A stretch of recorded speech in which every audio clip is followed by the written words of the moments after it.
I'm ashamed that as a proud British citizen, I think the last figure I saw was 50. I mean, 110,000 refugees arrived at Berlin railway station, I read, over the weekend. And there seems to be an argument that we need to restrict the access for Ukrainian refugees to those who have a British link. I don't accept that. President Biden spoke today with the leaders of Britain, France and Germany, and the White House indicated the US may announce additional sanctions against Russia soon. From bureaus worldwide, this is FSN. With FSN Spotlight, I'm Simon Marks. This will be the biggest humanitarian crisis in Europe since the Yugoslav wars and perhaps even World War II. Amnesty International's Europe director Niels Muzyniec, who spent the weekend urging countries in Western Europe to open their doors to refugees from Ukraine. More than 1.5 million people have already fled, with their countrymen still clamouring for safe passage out of the path of Russia's invasion. The figures now are climbing very rapidly and are likely to reach significantly larger numbers than we see today. And everybody has to do a part here, and it's going to need a collective effort on the part of every European country, and everybody can help. This is not going to be a short-term crisis. This will be a long-term crisis. Even if the conflict ends today, the needs will be huge for a long time going forward. And the key is to sustain that solidarity, sustain that welcome, sustain that support. Tiny Moldova has taken more than 200,000 people already and is warning its economy cannot support them. Poland said this weekend more than 900,000 Ukrainians have already crossed its border. Western Europe thought it had seen a migrant crisis arising out of the wars in Iraq, Syria and Afghanistan. The UN is warning it needs to get ready to cut through red tape, open its doors and now save Ukrainians who are also fleeing. The main news again, another round of talks between Russian and Ukrainian officials ended with no major progress on the creation of humanitarian corridors in Ukraine. Foreign Minister Sergei Lavrov, sanctioned by the West, will meet his Ukrainian counterpart, Foreign Minister Dmytro Kuleba, in Turkey on Thursday. And President Biden consulted the leaders of Britain, France and Germany and indicated the US may announce additional sanctions against Russia soon. And that is the latest feature story news. Simon Marks reporting. George W. Bush may be retired from politics, but he's keeping busy with his new hobby of painting. Today, the Picasso-in-chief tweeted his latest picture, a turkey sandwich and glass of lemonade in front of the ghost of the Iraqi child that follows him everywhere. Rebecca Mira has been following the flourishing art career. He's pretty good, Rebecca. Yeah, well, Rachel, Bush doesn't claim to be a great artist, but as he put it, not bad for an old man, huh? Not bad at all. He says he likes painting simple things he sees in everyday life, like his dogs, that dead Iraqi child. You can see that Bush's art is improving over time if you take a look. At first, he could barely draw the Iraqi child's transparent hands, but now they look much more realistic. Much more. You know, I'm not surprised that he's getting better. Bush practices constantly. And Laura Bush says he's more focused than ever, locks himself away for hours at a time and won't talk to anyone while he's painting. Yeah. Makes you wonder if history will look back on Bush as a politician or the next Rembrandt. Up next, a study found that drinking red wine once a day can help the body get hammered. This is the Onion News Network.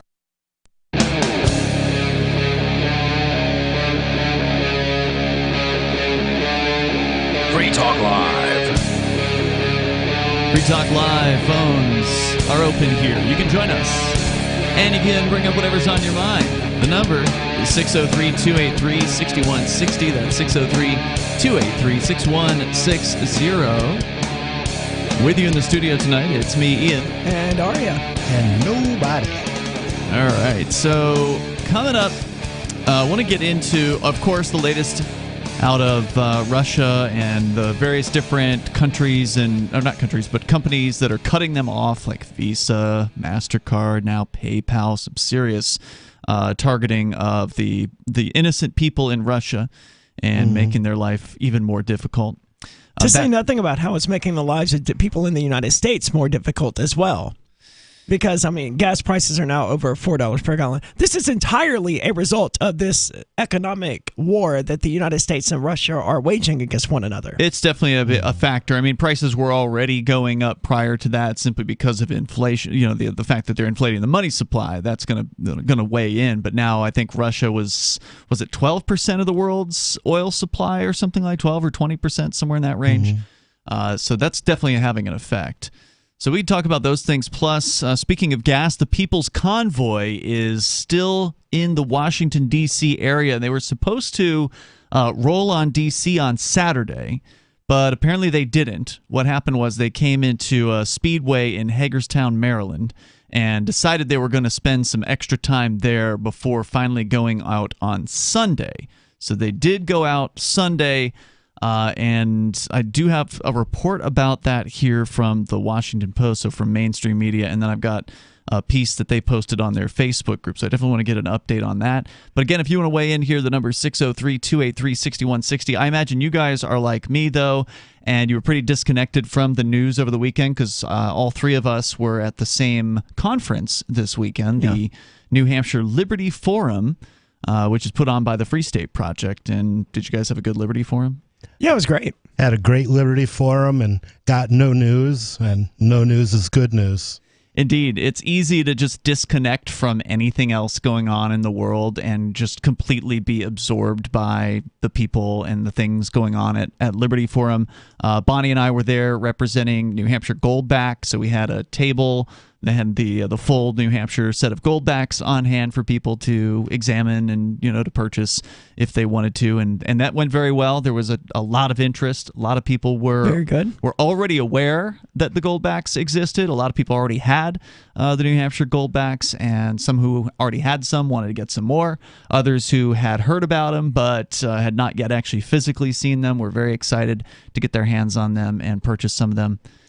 I think a lot of people fail to understand just how shiny they are, right? And once they are, shiny. I like shiny things. I mean, once you flash one of these things, like to pay for something, you get people's attention because it's this shiny golden object that you're flashing around. It's impressive. It literally is the definition of flashy. Yeah. Definitely. What's the has the price of Goldbacks changed? Of course. With the gold price? It goes up and down every day based on the gold price. Okay. Yeah. So they're up record highs at this point. What are they retailing at these days? We were doing $4 per this weekend, and I think their official retail rate is around that right now. Okay. That's pretty good. I mean, a few years ago at Fork Fest, it was $3 per was the going rate for a single. Yeah, so that's right. Not bad. Yeah, I remember when they first started in late 2019. So, I mean, it hasn't even been 3 whole years since Goldback came out. But when it first started in late 2019, they were less than $3 a piece. So they have gone up more than 100%. Or sorry, not quite 100%. They've gone up at least 50%. And that's largely because of the increase in the value of gold. That's just because of the increased value of gold. And so, very, very happy with how people are interested in the Goldback. And there's plenty of people that can see the value in having both Goldbacks and cryptocurrency, which I think is a perfect 1-2 punch against fiat. Basically, you've got two really useful forms of value that crypto, of course, can transact over long distances with no problem, no counterfeiting issues whatsoever. And Goldback works with a lot of people who just don't get crypto, who don't want to get crypto. Older folks, for instance, they absolutely can understand the Goldback. There's no explanation necessary and no internet connection necessary either.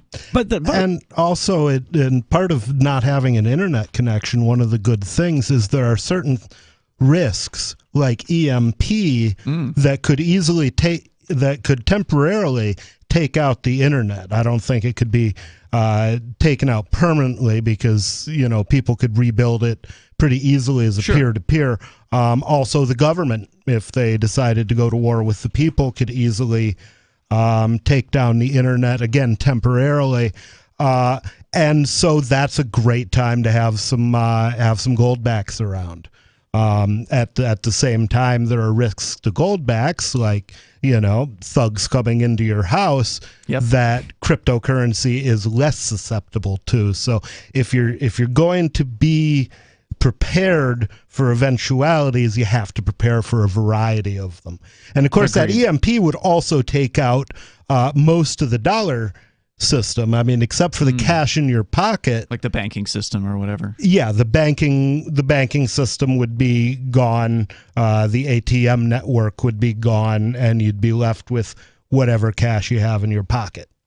I tend to agree. I mean, both are really necessary from from a disaster recovery perspective, cryptocurrency probably isn't very useful, because anything that could take us to a social place where we absolutely have to use cryptocurrency in order to survive is, as he points out, likely to wipe out the internet as well, at least temporarily. Yep. But I mean, just in a utilitarian sense, I can't buy something from Amazon using gold backs. No, right? That's true. It's just Nor not can you feasible. use Bitcoin. I mean, directly. You can use an intermediary, but personally, I can't do any of these things. Right. Right. But Because we're on other bail people conditions. can. Yeah.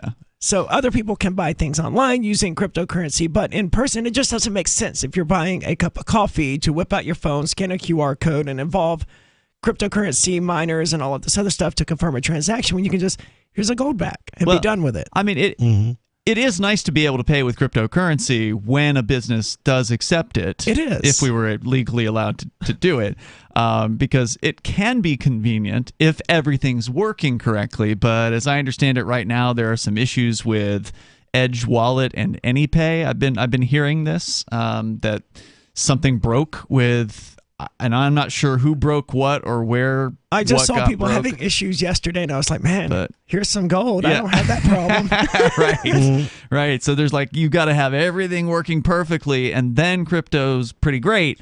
I mean, not really. The owner of the place, I mean, really, she could have just pulled up her own crypto wallet and shown a QR code. And there are workarounds that don't utilize AnyPay that wouldn't have had these issues. But the simple solution, it didn't appear to be working. Yeah. And frankly, there are probably better implementations of what AnyPay does that would be at a lot less risk. I mean, all you really need is a wallet that will accept a dollar amount and convert it. It doesn't have to involve servers out on the net and, passing money through a third party. Or I guess it doesn't pass through anymore, but, there aren't. It could be implemented much more simply. Yeah, unfortunately, there aren't a whole lot of other options as far as point of sale systems go. Joel Valenzuela, who's a Free Stater liberty activist, who's very active with crypto. He's the guy that is known for living on only cryptocurrency. He doesn't do anything. Doesn't ever touch dollars, basically. So he's an interesting character. He's a big supporter of Dash, and he says there's a company called CTX that was apparently they were inspired by AnyPay. And they have created a competitor, but at this time it is Dash only. So they don't have the multi-crypto aspect that AnyPay does. So I'm interested in seeing how that develops in the future, because apparently they have stated they do intend to expand and accept Bitcoin Cash or whatever. And I don't know the inner workings of how they're doing it, or if they're doing it differently in some way from AnyPay. But it's one that's worth looking into. And Joel says he's done research and he's looked around, and so far CTX is really the only other option, because you can't just give your waitress access to your crypto wallet, right? Like any crypto wallet, you can punch a US dollar amount in and create a custom code, but you just don't want to give that to your employees. Of course, removing send functionality is easier than writing new functionality. There's more coming up here at 603-283-6160. You can share your thoughts with us. We'll get into the People's Convoy. What's happening with it coming up? There are basically two types of advertising: direct response and branding. Radio's great for direct response with its low cost to listener ratio, but audio can't be beat for branding, which is a longer-term endeavor. You want to be the first thing that someone thinks of when they think about your product or service. If you have a local business that you want kept top of mind in your community, call the station. If you need national reach, Free Talk Live's got around 200 radio stations, millions of monthly listening sessions, can suit all budgets, and if we don't think we're right for you, we'll tell you. Email me, mark@freetalklive.com. After a devastating war, the alien visitors were driven back, and their willing human collaborators were left behind to face the music. When Emma Jean Anderson's ex-lover springs her from prison, Nathan Foster and his 14-year-old nephew Ben are tasked with bringing the pair to justice. An easy enough job until they discover something is inside Emma Jean, and the fate of the planet hangs in the balance. The Family Business by Mike Coopery from BaneBooks.com.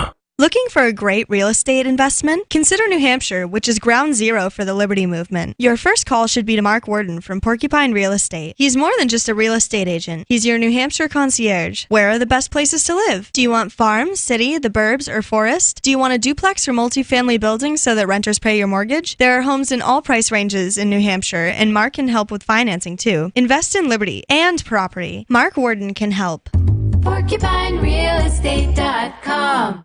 Are you tired of governments murdering people around the world? Stop using their money. There is an alternative. Bitcoin is a stateless, free market, non-political currency. Bitcoin cannot be inflated or controlled by any government. By using their money, you are helping the state. Stop doing it. You have an incredible alternative available now. Learn it, use it, spread it. Get started with Bitcoin at bitcoin.com. That's bitcoin.com. On Free Talk Live, we're bringing people to the ideas of liberty every day. From wrestling superstars like Glenn Jacobs. You guys really are having an impact, I believe. Like I said, a lot of where I am now is due to listening to Free Talk Live. You changed my mind on some very important issues years ago. To random people tuning in on the radio. I was kind of stuck in the left-right paradigm. I heard your show by chance on a Saturday night.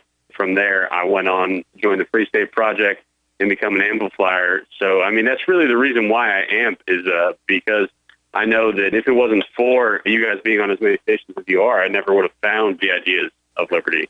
You can help more people hear the message of liberty by joining Free Talk Live's AMPS program on Patreon for as little as $5 a month. And you'll get access to special perks. Visit amps.freetalklive.com, amps.freetalklive.com.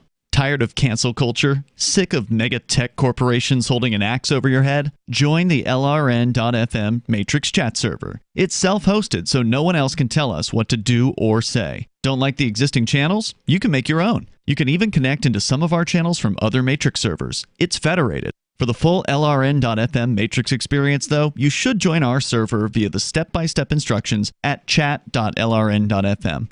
Chat.lrn.fm. So you've signed the Shire Society Declaration and are planning your move to New Hampshire to be around more liberty-oriented people. Next, sign up for the Shire Society Forum at forum.shiresociety.com. There are a bunch of people there who are already in the Shire, and they want to meet you. If you're already in the Shire physically, you should also come by the forums. Remember, not everyone uses Facebook. New people are signing up for the Shire Society Forum every month, so drop in and say hello at forum.shiresociety.com. Our Matrix server is about as free as internet chat can be. Join the existing rooms or create your own at chat.freetalklive.com.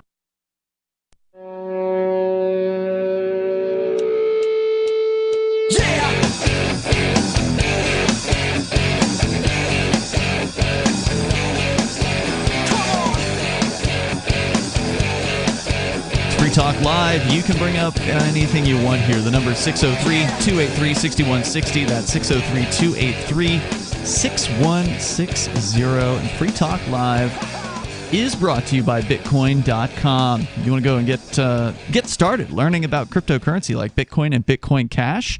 Get on over to Bitcoin.com and click Get Started right there at the top of the page.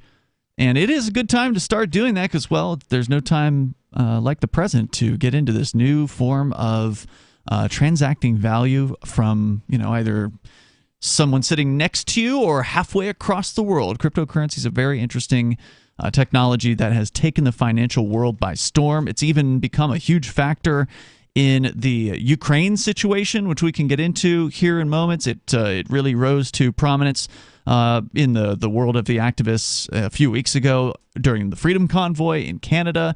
There's been a lot of news about cryptocurrency recently. It's become quite a player in the sort of the world activism scene right now. It's going to be interesting to see how it develops as well. Because, I mean, the mainstream cryptocurrency exchanges, however much libertarian virtue signaling they do, when push comes to shove, they're going to do whatever governments demand of them. Yep, they will. Well, they will, but the thing is, don't keep your money on an exchange. And I must admit, I had money on the exchange when I got when we got raided, and it's gone. Well, it's actually still there. Don't tell them that. Well, you just did. Yeah, I did. They know. Okay. They know it's there.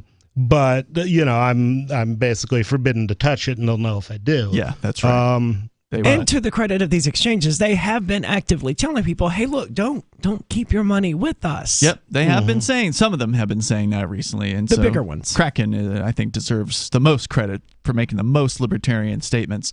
But even Elon Musk actually weighing Dude, I'm in. so sick of hearing from this clown. Elon Musk is a welfare whore who doesn't know anything about geopolitics or nation building or any of this other stuff. He's just a government whore. That's all he is. I don't know if I agree with that because, he was interviewed. I didn't watch the whole interview, but he was interviewed by the Babylon Bee a couple of months ago. And as you know, the Babylon Bee is a pretty libertarian news satire site.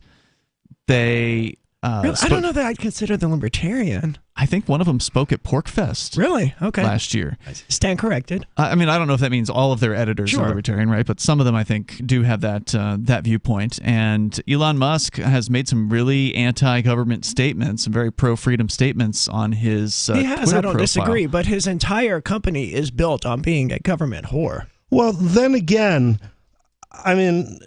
there's something to be said for if the government is handing out money, take as much of it as you can take. Because if you don't take it, it's going to the morons, and the morons are going to use it against you. Or your If he was competitors. being honest about that, sure. My he's dream not. has always been to get a grant from the National Endowment for the Arts to write a book.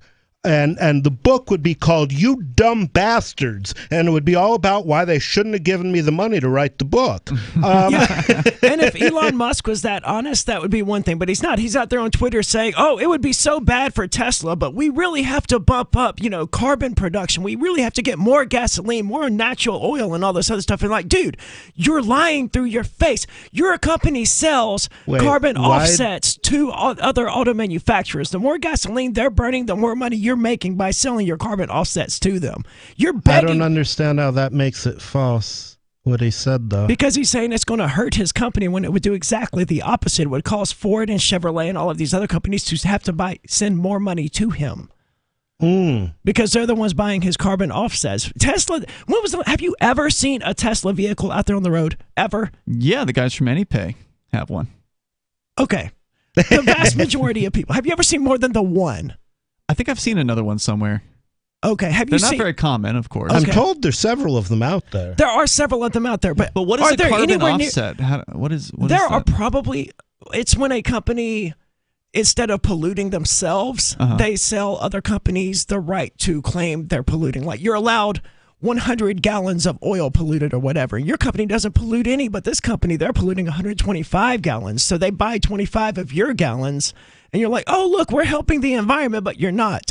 You're just selling them this imaginary quota. Huh. And that's a thing that happens? These Yes, that's how companies are Tesla buying makes them all of from its Tesla? money. Interesting. That's why, Tesla is this multi-billion-dollar company, but you don't see Teslas driving around. You probably see more of, what's that car that Marty McFly drove in Back to the Future? DeLorean? Yeah, you probably see more DeLoreans out there than you do Teslas. Well, you did back in the day. DeLoreans haven't been made since the 80s. I think you probably still see more DeLoreans out there than Teslas. I heard they're coming out with a new one. DeLoreans? Yeah, I heard there's a new one that they're working on. Wow. Yeah, I actually, when I did radio TV speech in junior high, we were supposed to do a commercial. And this is back in the day when extra strength Tylenol was getting laced with cyanide and put back on the shelf. So I did a commercial where I came out in a flower in my hair and said, "I'm John DeLorean. My wife's leaving me. My company's going broke, and I just got busted for cocaine. But it's all right, because now I've got Tylecide. It solves all your problems." Yeah, there is news here that they're planning on releasing a DeLorean in 2022. So I feel like I saw a picture of it somewhere, but it's not popping out at me. That's surprising news. Wow. Well, there's a lot of old, things that are old that are, what's old again? I know, or but what the is DeLorean wasn't really successful the first time, right? If it wasn't for Back to the Future, would anyone know what we were talking about? I don't think so. No, I wouldn't. Yeah, I'd remember it from the John DeLorean getting busted with for the cocaine, right? but yeah. I see. I would be like, DeLorean. That's a scale. That's a musical scale. That's it. Apparently, it's coming and that's back. not even correct. It's DeLorean, but that would be what I associated it with. The DeLorean is coming back as an electric car. Oh, wow. Is it keeping the little wing doors? I mean, I would be shocked if they didn't have wing doors, right? It's got to have the wing doors. It's not a DeLorean without that. Right. Without that, it's just a Tesla. But to Elon Musk's credit, I mean, regardless of what you think about his company, his opinions are pretty anti-state sounding, really. No, man, he's your typical Doge crypto meme bro. He's a little more than that. He's like, come on, guys, let's pimp some Dogecoin. Some of my best friends are Doge meme. He's got his little backwards hat. He's got his little backwards cap on, and he's like, hey, dudes, let's go. Hey, kids, let's go buy some Doge. That's Elon Musk, man. Well, he did say that his internet company, Starlink, has been told by some governments to block Russian news sources, because you might have heard that Starlink sent a bunch of equipment to Ukraine recently. He said, we will not do so unless at gunpoint. Sorry to be a free speech absolutist. So, I mean, good move on his part. I support that. Yeah, I don't think he's a Musk has like anybody, he's got some good points and he's got some bad points. The thing is, if he didn't have some bad points, he wouldn't be prominent because he wouldn't be making any money because the system is designed to set out. But this is the kind of deceit I'm talking about. He calls himself He calls himself a free speech absolutist. Well, I think that's absolutely a good idea. But is it absolutely true? I don't know. Does he always stand for free speech every single time? I don't know him well he does enough. it. There's more coming up here. 603-283-6160. You can join us. This is Free Talk Live. The Free State Project has reached its goal of 20,000 liberty lovers who've pledged to move to New Hampshire and get active to achieve liberty in our lifetime. Perhaps you're trying to figure out what part of New Hampshire should be your destination. If so, consider Keene. You'll find more than 150 reasons to move to Keene at move.freekeene.com. Keene is famous for its historic, publicity-generating activism, as well as being the liberty media capital of the world. It's home to freekeene.com, New Hampshire's destination for liberty activism, news, and opinion. For years, we've been compiling over 150 reasons to move to Keene at move.freekeene.com, where you'll learn about some of what's happening here and what makes Keene a great place to live. If you love liberty, you'll probably enjoy anywhere you end up in the Shire. But do your due diligence first. Please visit move.freekeene.com for the full list of over 150 reasons to move to Keene. That's move.freekeene.com. From Feature Story News in Washington, I'm Simon Marks. Another round of talks between Russian and Ukrainian officials has ended with no major progress on the creation of humanitarian corridors in Ukraine. Once again today, the Russians shelled civilians after a ceasefire was due to come into force. FSN's Ryan Thompson has been covering today's talks. He's on the Polish-Ukrainian border. Both sides accuse the other of breaking the ceasefire and thus not honoring the terms of the agreement. The word from Ukrainian representatives at the meeting is that they did move a little bit towards the margin, but it is still very, very far apart in terms of a common agreement here. Russian officials said the talks had failed to live up to their expectations, but they have confirmed Foreign Minister Sergei Lavrov, now sanctioned by the West, will meet his Ukrainian counterpart, Foreign Minister Dmytro Kuleba, in Turkey on Thursday. The Kremlin insisted there can only be a cessation of hostilities if Ukraine recognizes Russian sovereignty over Crimea and eastern Ukraine, agrees never to join NATO or the European Union, and agrees to full demilitarization. President Volodymyr Zelensky, speaking through an interpreter, gave his reaction to those demands to America's ABC News. This is another ultimatum, and we are not prepared for ultimatums. What needs to be done is for President Putin to start talking, start the dialogue, instead of living in the informational bubble without oxygen. I think that's where he is. He is in this bubble. He's getting this information, and you don't know how realistic that information is that he's getting. US officials say they now believe the Russians have deployed all the troops they massed along Ukraine's border in preparation for the invasion. They say Russia's main military convoy remains stalled on the outskirts of Kiev, but the threat of an all-out assault on the city is still leading many to flee. We just packed our things one morning and left. I'm 18. Oh, it's really hard to see a second war in my life. As the refugee crisis intensifies, Britain today announced another £175 million in humanitarian assistance, even as the government was assailed for making it difficult for Ukrainian refugees to reach the UK. David Miliband heads the International Rescue Committee in New York. I'm embarrassed. I'm ashamed that as a proud British citizen, I think the last figure I saw was 50. I mean, 110,000 refugees arrived at Berlin railway station, I read, over the weekend. And there seems to be an argument that we need to restrict the access for Ukrainian refugees to those who have a British link. I don't accept that. President Biden spoke today with the leaders of Britain, France and Germany, and the White House indicated the US may announce additional sanctions against Russia soon. From bureaus worldwide, this is FSN. You can stick it to the man and big tech. Join our FTL social mastodon at social.freetalklive.com.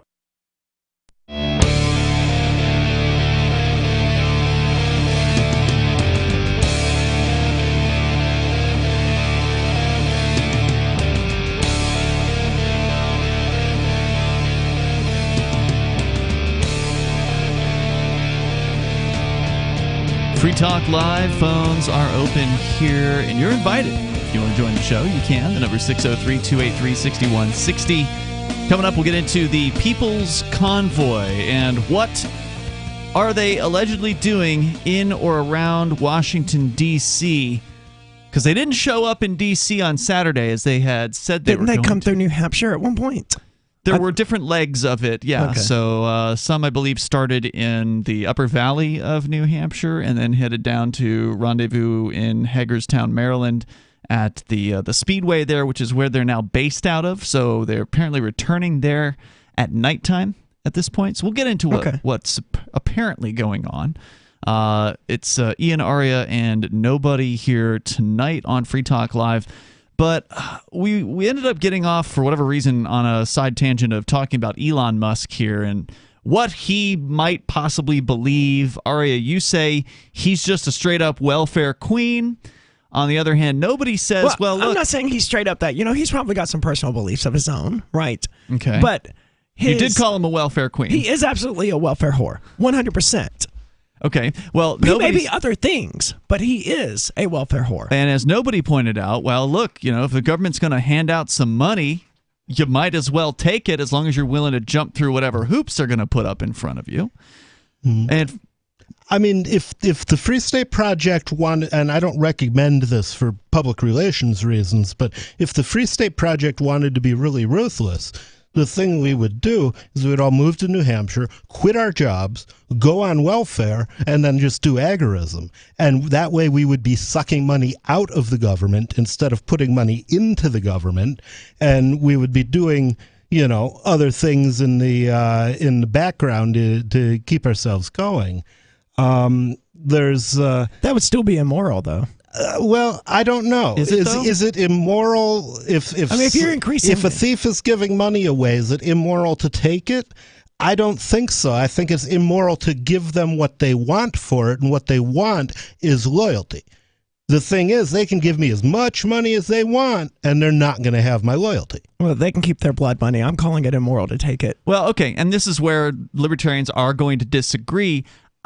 I tend to lean towards what nobody's position is on this, even though I myself am not interested in taking government welfare, simply because whenever you take something from them, they take something from you. And it might just be the obedience of filling out the forms in triplicate and, filing them with the right bureaucracies or whatever, but it could be a lot more than that. There may be some level of financial privacy that you have to give up or whatever, right? Like it depends on whatever the giveaway is, what the strings are that are attached. So that's why I say, as long as you're willing to jump through whatever hoops, it may be that they get to come to your house and look through it anytime they want to. As long as you're willing to put up with the hoops, then I disagree. I don't think there's anything immoral with taking the money. I just think that it is an icky thing to be involved in. I mean, the place where I take the money is, back in the day, I ordered stimulants from the dark web, and that's how I kept my ADD in check.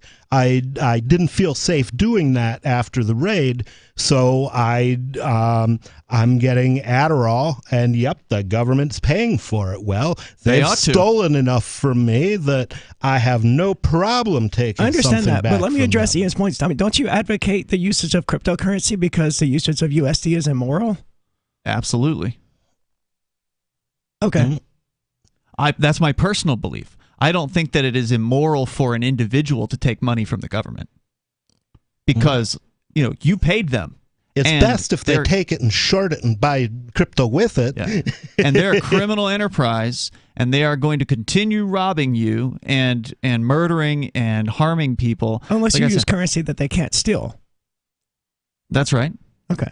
Yeah. So we're just dealing with shades of immorality. They're going to keep hurting Everything people. is a shade of immorality. You cannot live perfectly in a system that is designed to force you into all manner of impropriety. What you can do is do your best to fight against it and use whatever resources they put at your disposal to, kick him in the fork whenever possible. I'm going to go to the phones here. We got Bad Slave on the line in New Hampshire. You're on Free Talk Live. Go ahead, Bad Slave. Hi, Ian. Listen, Aria, good to have you back. Thank you. Thanks. By the way, I have to imagine that you are engaging in, significant ignorance about Elon Musk.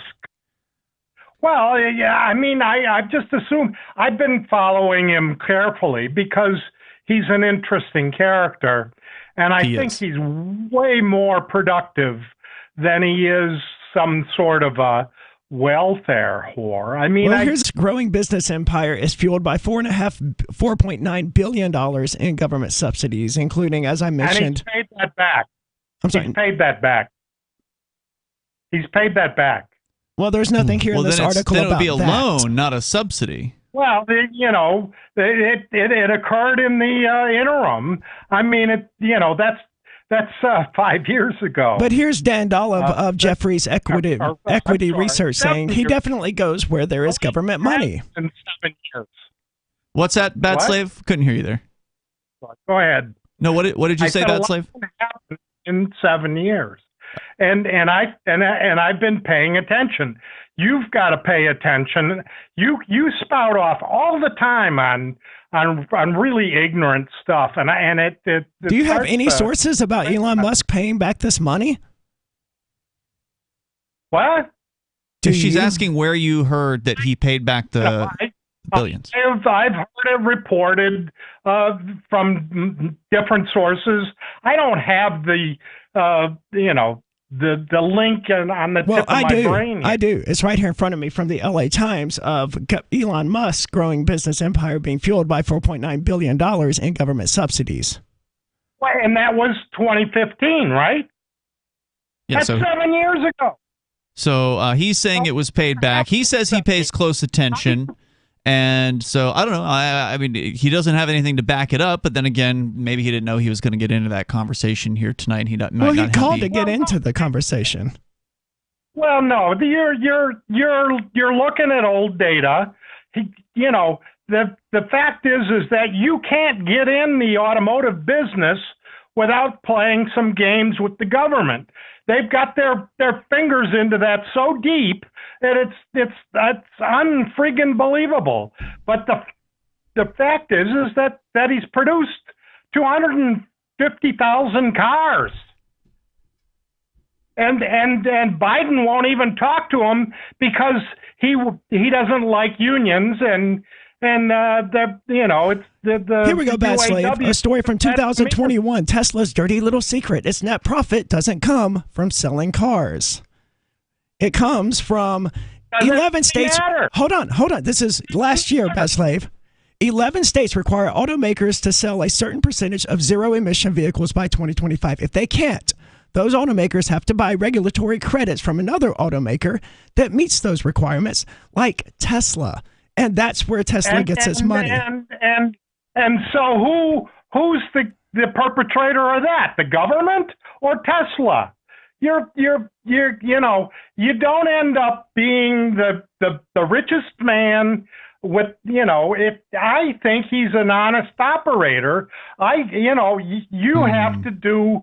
have to look from both sides of this Well, I'll tell you issue. what. See if you can find something to back up your claim, Bad Slave, that this guy has paid back subsidies. Because when you hear the term subsidy, that just means they give, you take. That's not a loan. So the idea that he would pay back a subsidy seems kind of unbelievable on its face, that particular claim. I'm not going to say that he's necessarily an honest operator, but the idea that he should pay back his subsidy is also kind of nonsense, because that means the government has the money and not somebody private. Right, more coming up. This is Michael Dean from the Freedom Fiends. I've run websites since 1996 and have used over a dozen web hosts in that time. AgristHosting.com is the only one that hasn't broken my heart. Agrist Hosting's uptime and service is stellar, and their DDoS mitigation is the best I've seen. That's important because if you tell the truth in this world, you'll ruffle feathers. And some people will try dirty tricks to silence your voice. No matter what the haters hit us with, Agrist Hosting keeps our websites online. If you have a mission-critical commercial presence or a world-changing activism site, you cannot tolerate any skullduggery. So go with agristhosting.com. Have a WordPress or blog site, but you're not satisfied with performance or uptime? Or just want raw hosting? Want to pay with Bitcoin? Agrist Hosting specializes in high-performance hosting with personalized service. Go to agristhosting.com and click on the button that says Get Hosted. That's agristhosting.com. The new 4th edition of Healing Our World, The Compassion of Libertarianism, will take your understanding of liberty to a deeper level and has over 1,300 updated references, new cartoons, and a foreword by Dr. Ron Paul. With discounts for multiple book purchases, the 4th edition of Healing Our World is a great gift for the liberals, pragmatists, environmentalists, and Christians in your life who think libertarianism is cold-hearted. Get yours today at healing.freetalklive.com and use promo code FTL for a $5 discount. If you want to know the latest about Free Talk Live before we go on the air, all you need to decide is how you want it delivered. It's your choice. Visit news.freetalklive.com to receive our usually weekly news updates by email. Plus, we have a Twitter account at twitter.freetalklive.com, and you can follow us on the decentralized Mastodon platform at toot.freetalklive.com. So please follow us at toot.freetalklive.com and sign up for our emails at news.freetalklive.com. We have some good news. The indictments against Ross Ulbricht in the District of Maryland were dismissed with prejudice, meaning they can never be refiled. This is especially good because those indictments contain the only charge ever made that Ross engaged in murder for hire. This was a serious allegation that Ross Ulbricht denies. It was never prosecuted or ruled on by a jury, but was trumpeted by the federal government and the media as if it were proven fact. The Maryland court held these indictments for almost 5 years, poisoning Ross's case and leaving him under a cloud of unproven allegations. As explained in Ross's appeal to the Supreme Court, the fact that the judge used these allegations to give Ross a draconian sentence of double life without parole violated his Sixth Amendment right to a jury trial. Judges are required to issue sentences based on convictions decided by a jury, not unproven allegations never even charged at trial. Although this is a positive development, the dropped indictment will not set Ross free. Now, a presidential pardon is Ross's only hope of freedom. Sign the petition at freeross.org. freeross.org. There are lots of ways to listen to Free Talk Live. Our podcast has been around since podcasts began, and now the FTL feed is loaded with content besides our full show archives. Did you know that we make it easy for you to customize your podcast subscriptions? We have different feeds, one that includes only our full shows, one with just the Daily Digest, and our main feed that includes everything. You decide what you listen to. It's quick and easy to customize your feeds at feeds.freetalklive.com. That's feeds.freetalklive.com. My name is Jacob Hornberger. I'm president of the Future of Freedom Foundation, which Congressman Ron Paul awarded for having an outstanding freedom website. Write us at fff@fff.org, and we'll send you a free 3-month subscription to our monthly journal of libertarian essays and our booklet, Economic Liberty in the Constitution, which George Mason University economics professor Walter Williams praised in a recent column. That's fff@fff.org. Don't miss a moment of Free Talk Live. Get our archives daily via our podcast at feeds.freetalklive.com.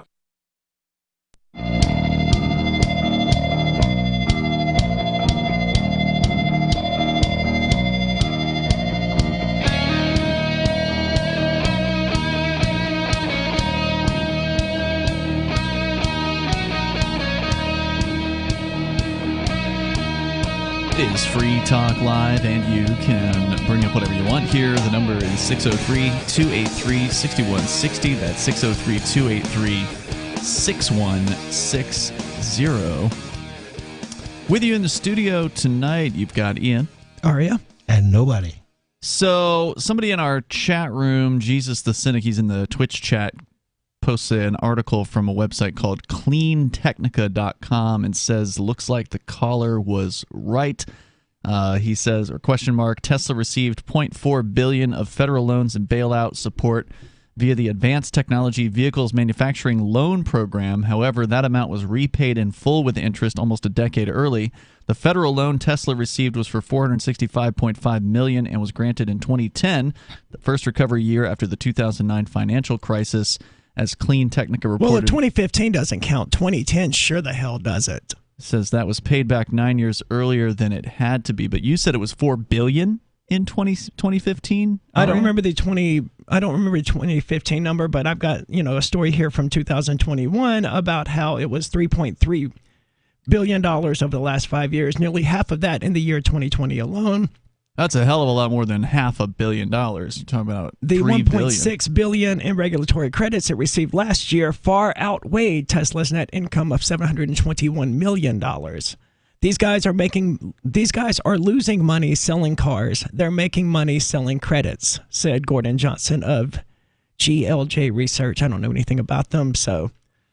But yeah, it does seem to be the case that they make at least the bulk of their money by selling carbon credits to companies like Ford and Chevrolet and other auto manufacturers who aren't meeting the California emission standards. Which is a totally government-created market. It is. Yeah. Interesting. All right, well, there's detail here at Reason.com from December of last year where they cite an interview with the Wall Street Journal columnist Joanna Stern with Elon Musk talking about government subsidies and what the government's role should be. To be fair, I have no idea how much money Tesla directly receives from the government. To me, that's sort of not important. Whether they're getting money from other companies because government is acting as that redistribution mechanism by creating, these absurd carbon credits or whatever, it doesn't matter to me. Tesla's entire business model seems to be built around them. So she says, say tomorrow you get a phone call from Joe Biden, and he asks, what are your needs in this $2 trillion spending bill? How do you answer him? Musk said, we don't think about it at all, really. It might be better if the bill doesn't pass. The federal budget deficit is insane. Something's got to give. You can't just spend $3 trillion more than you own every year and don't expect something bad to happen. He's right on that. Yeah. Stern told Musk, it's again the journalist says, so with this bill, there's a lot of support for electric vehicles, and it helps Tesla. So if the bill shouldn't pass, what do you think the role of government should be? And Musk replies, quote, "I think the role of government should be that of a referee, but not a player on the field. Government should try to get out of the way and not impede progress." He continued saying further, quote, "The rules and regulations keep increasing every year. Rules and regulations are immortal. They don't die. Occasionally you see some law with a sunset provision, but really otherwise the vast majority of rules and regulations live forever. Eventually it just takes longer and longer, and it's harder to do things.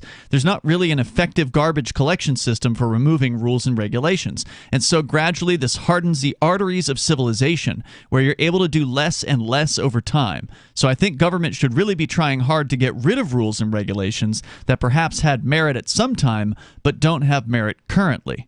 So again, not the statement of a pure anarchist, but pretty liberty-friendly sounding, at least in that particular statement. Well, the CEO of Kraken came out and said, hey, don't keep your... I mean, if the government's come to us, we'll do what they demand. We don't like it, but we'll do it. That's what Elon Musk is saying here. And the thing is, expecting perfection is not realistic. No, I don't expect perfection. The reality is anybody who lives, I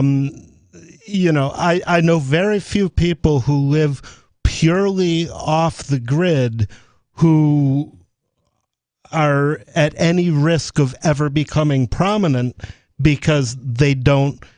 If you don't play the game at all, you don't have anything. And I say that as somebody who doesn't play the game at all and doesn't have anything. The issue here, though, isn't that Elon Musk isn't perfect. It's that too many libertarians hold him up as this pinnacle of libertarians. He's out there fighting our fight. And that doesn't seem to be the case. He talks our talk. I wouldn't say that he is any kind of pinnacle or anything like that. No, I know you wouldn't, but that's what you see on Facebook. It's just libertarians going to say, oh, Elon Musk is so great. Well, libertarians get excited anytime anyone with some sort of renown says something libertarian, right? Sure. Because normally if you go around saying libertarian things, you don't have anything. Yeah, that's true. And so... when Musk gets it right, then I don't think there's anything wrong with patting him on the back and saying, all right, say more of this. This is good. You should say more of these things. Because the dude has, I don't know how many million followers, whatever, right? Like if Kim Kardashian all of a sudden started sounding really libertarian, I think that'd be a good thing too. And there are times when Kim Kardashian gets on her platforms and talks about releasing people from behind bars. Like she's helped with getting people pardons and things like that. So like even she sometimes sounds libertarian. Yeah, she's involved with, I think, the Innocence Project. I believe she is. Which is a great organization as far as I'm concerned. Indeed. And these are all great, but if there were libertarians out there on Facebook saying, hey, we didn't make Kim Kardashian our vice presidential candidate, right. I would have an issue with it. Yeah, I agree. He said further, honestly, I would just can this whole bill. Don't pass it. Again, talking about the $2 trillion infrastructure spending bill. The Build Back Better bill, which legislators are in Congress are hoping to ram through. Whatever happened with that thing? Are they still...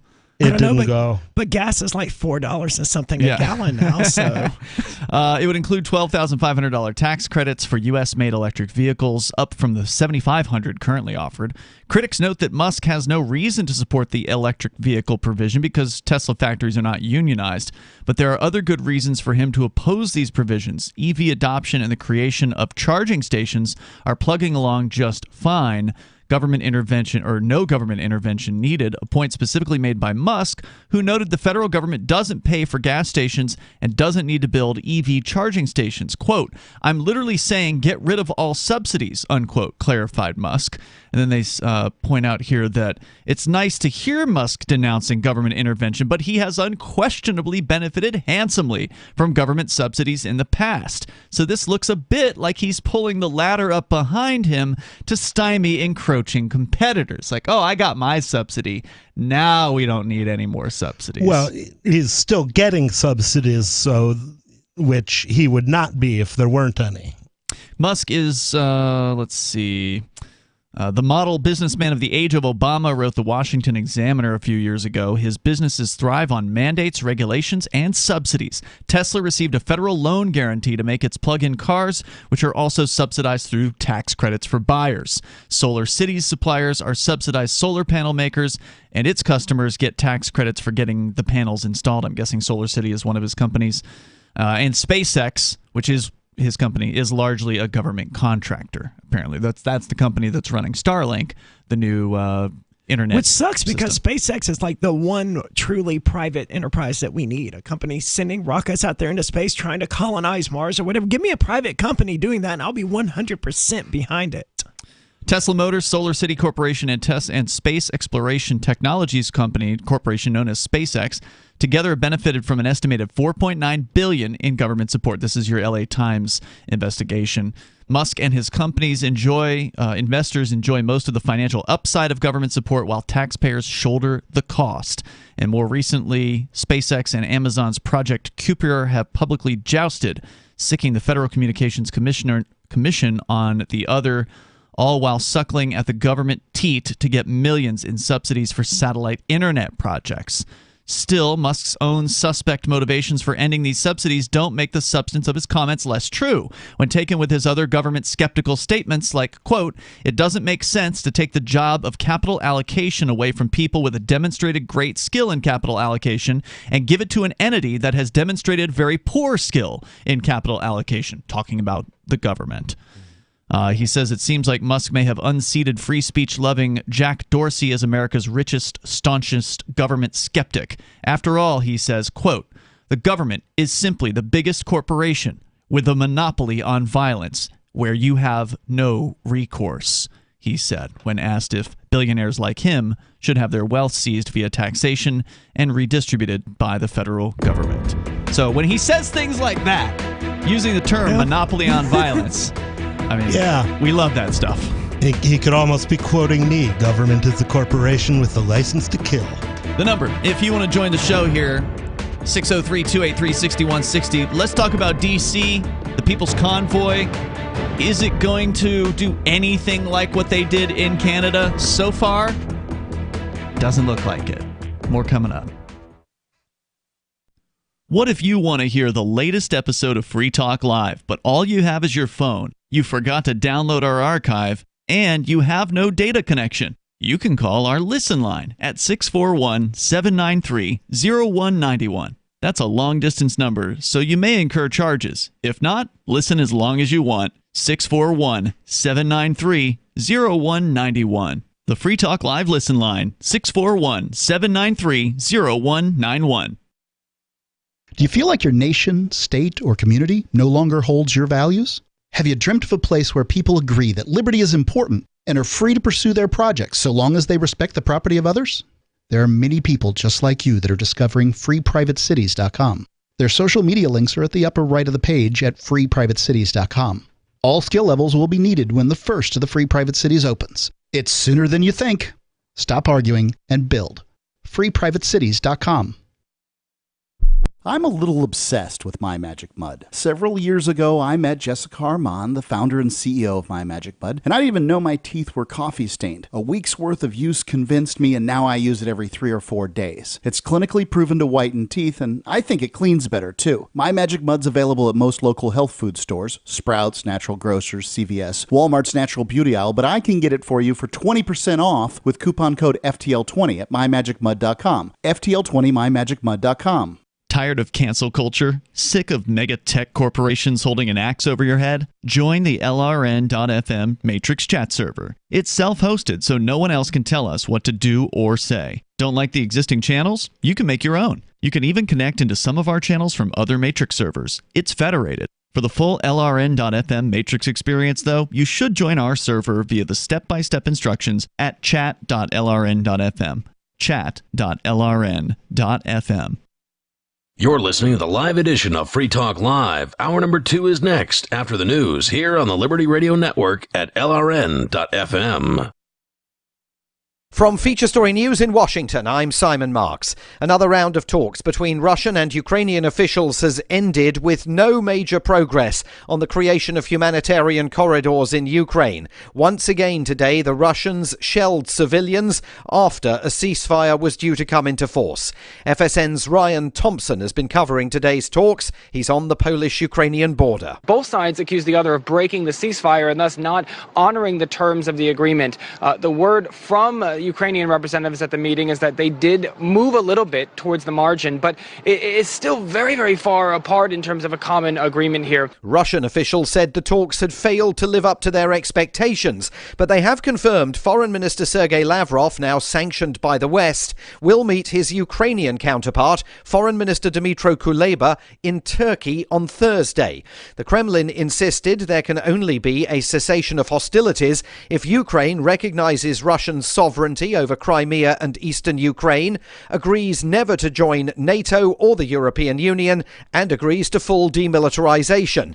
President Volodymyr Zelensky, speaking through an interpreter, gave his reaction to those demands to America's ABC News. This is another ultimatum, and we are not prepared for ultimatums. What needs to be done is for President Putin to start talking, start the dialogue, instead of living in the informational bubble without oxygen. I think that's where he is. He is in this bubble. He's getting this information, and you don't know how realistic that information is that he's getting. US officials say they now believe the Russians have deployed all the troops they massed along Ukraine's border in preparation for the invasion. They say Russia's main military convoy remains stalled on the outskirts of Kyiv, but the threat of an all-out assault on the city is still leading many to flee. We just packed our things one morning and left. I'm 18. Oh, it's really hard to see a second war in my life. As the refugee crisis intensifies, Britain today announced another £175 million in humanitarian assistance, even as the government was assailed for making it difficult for Ukrainian refugees to reach the UK. David Miliband heads the International Rescue Committee in New York. I'm embarrassed. I'm ashamed that as a proud British citizen, I think the last figure I saw was 50. I mean, 110,000 refugees arrived at Berlin railway station, I read, over the weekend. And there seems to be an argument that we need to restrict the access for Ukrainian refugees to those who have a British link. I don't accept that. President Biden spoke today with the leaders of Britain, France and Germany, and the White House indicated the US may announce additional sanctions against Russia soon. From bureaus worldwide, this is FSN. With FSN Spotlight, I'm Simon Marks. This will be the biggest humanitarian crisis in Europe since the Yugoslav wars and perhaps even World War II. Amnesty International's Europe director Niels Muzyniec, who spent the weekend urging countries in Western Europe to open their doors to refugees from Ukraine. More than 1.5 million people have already fled, with their countrymen still clamouring for safe passage out of the path of Russia's invasion. The figures now are climbing very rapidly and are likely to reach significantly larger numbers than we see today. And everybody has to do a part here, and it's going to need a collective effort on the part of every European country, and everybody can help. This is not going to be a short-term crisis. This will be a long-term crisis. Even if the conflict ends today, the needs will be huge for a long time going forward. And the key is to sustain that solidarity, sustain that welcome, sustain that support. Tiny Moldova has taken more than 200,000 people already and is warning its economy cannot support them. Poland said this weekend more than 900,000 Ukrainians have already crossed its border. Western Europe thought it had seen a migrant crisis arising out of the wars in Iraq, Syria and Afghanistan. The UN is warning it needs to get ready to cut through red tape, open its doors and now save Ukrainians who are also fleeing. The main news again, another round of talks between Russian and Ukrainian officials ended with no major progress on the creation of humanitarian corridors in Ukraine. Foreign Minister Sergei Lavrov, sanctioned by the West, will meet his Ukrainian counterpart, Foreign Minister Dmytro Kuleba, in Turkey on Thursday. And President Biden consulted the leaders of Britain, France and Germany and indicated the US may announce additional sanctions against Russia soon. And that is the latest feature story news.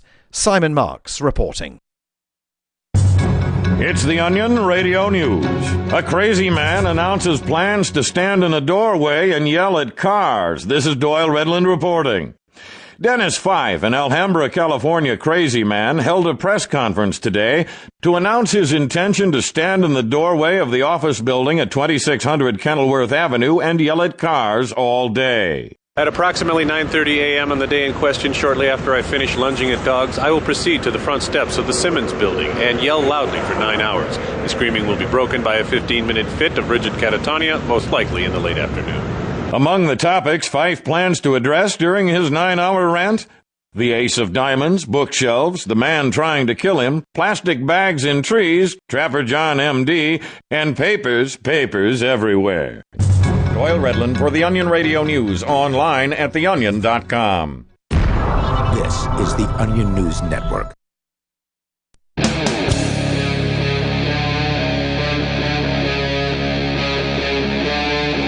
Free Talk Live.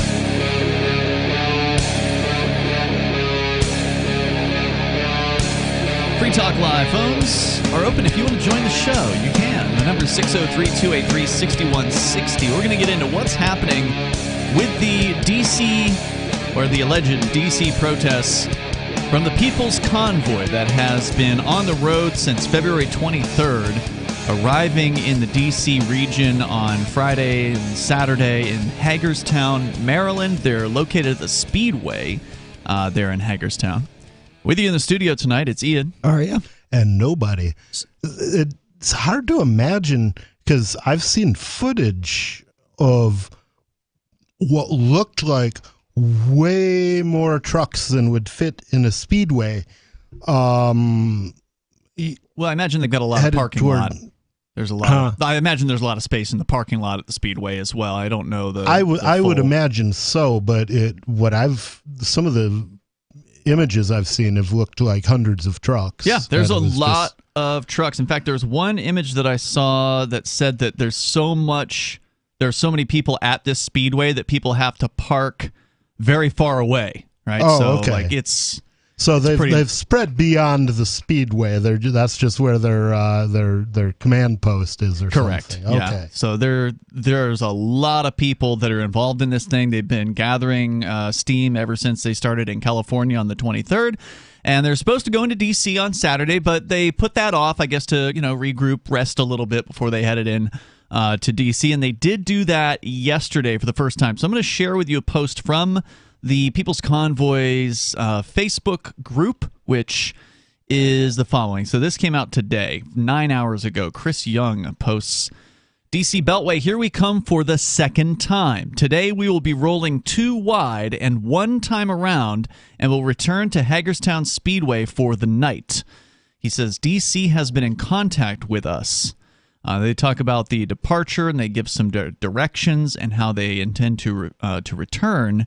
Quote, hey, DC, if you weren't sure from yesterday just how big we are, here's your chance to get a second look. Oh, and P.S., we are growing by the minute. Not all trucks were sent out this morning. Stay tuned. We will hold the line. You work for us. So what exactly are they protesting? Well, according to their website, which is thepeoplesconvoy.org, they would like to, let's see if it still has it here, end the declaration of national emergency regarding COVID-19. Okay. And restore the nation's constitution. Okay. Well, I mean, it's a good idea. And it was a good idea. The Constitution isn't perfect, but it's a lot better than what we have now. Yeah. And it was a good idea back in, 1778 or whatever, but it didn't work the first time. What makes them think it would work a second? Well, these are people who are still of that belief system that they can somehow fix the United States, that if you just protest hard enough or elect the right people, that all of a sudden everything's going to be okay again. And, of course, we know that that's a bunch of bunk, and it's pure fantasy. But it's a step on the path. It's what do you mean by that? Well, if you take where your average person is, your average American, and then you get that person to the point where they're saying, hey, restore the Constitution. Well, for one thing, they're recognizing that the Constitution is not being obeyed. Okay, to me, that was a huge step, realizing that they don't play by their own rules. True, and when they ignore these people, that might be that next step of like, okay, maybe we can't change this. When they either ignore them or sick the military on them, or you know, whatever they do. You know, they say that a conservative is a liberal who's been mugged, and a libertarian is a conservative who's been arrested. Now, at this point, if all they're doing is just simply going around the D.C. Beltway slowly one time, that's probably not going to get them arrested. I mean, that's what they've announced here in this Well, they blog weren't post. doing anything illegal in Canada either. That's true, and most of them weren't arrested. Now, the statement from the police is that they may be arresting them later on, but they did not arrest most of them in front of Ottawa's Parliament Hill. There were a few of the organizers who were snatched up, and they did make about 180 arrests during the actual crackdown phase, where they had lines of, thick lines of cops pushing protesters places. So they did make some arrests in that case. But during the 3 weeks running up to that, there were very few arrests that had happened there. I suspect it's going to play out differently if some drivers end up in D.C. proper, which so far hasn't happened. Here's the mainstream media perspective. Nothing on about this. D.C. is proper. Indeed. I can't imagine why anyone would want to go there for any reason, but here's what the Washington Post... There's something to be said for bearding the lion in his den. Well, I'm not interested in it personally because I'm not it's awful. interested in it either. I've done quite enough damage to myself bearding the lion out here. Yeah, right. So here's what the mainstream media has to say. This is the Washington Post's perspective. This, by the way, came out earlier today. Hundreds of trucks, cars, and SUVs protesting the government's response to the pandemic were circling the Capitol Beltway on Monday afternoon for a second day of protests. Organizer Brian Bray said the group, which circled the Beltway twice on Sunday, has no plans to take their protests beyond the Beltway, but did acknowledge there's a passionate faction of the convoy that does want to head into the nation's capital. Quote, "A lot of people want me to say certain things and put this convoy into a certain direction. I'm not going to listen to all of them. I'm going to listen to the people," he said. The group is expected to make one loop around the Beltway before returning to its base at Hagerstown Speedway more than an hour outside of Washington. It took about 25 minutes for the convoy to pass on the Beltway with several breaks in between. That's pretty long. They're saying that's how long the convoy was. Watching from the beginning to the end of it took them 25 minutes. The convoy contained about 130 large trucks as well as hundreds of smaller vehicles.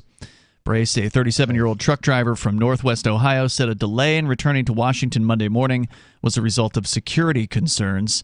He said there were concerns about people trying to come in here who didn't belong, including those who wish to cause harm, violence, and disruption. He says those people are not welcome. Who is this? Governor Sununu? It sounds like Governor Sununu. Alleged. Someone's protesting and I'm scared. They're threatening me. He's an alleged 37-year-old truck driver. Are you threatening me? Authorities across the D.C. region have monitored the group. This was one of the people in the convoy saying some people who don't belong here are coming.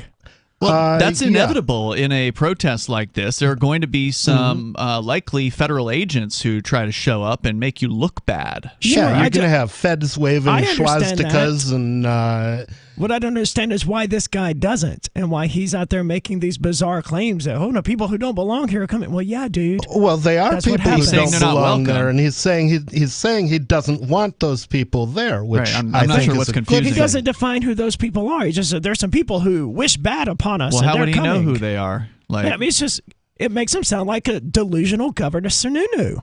Like people are out here doing stuff, and I'm scared. I don't know if he's saying he's scared. He's just saying that he's saying people wish him harm. He would prefer. No, that's not what he's saying. He's saying that there are people who intend to cause harm, violence, and disruption, who may be trying to show up in the protest, and he is against that.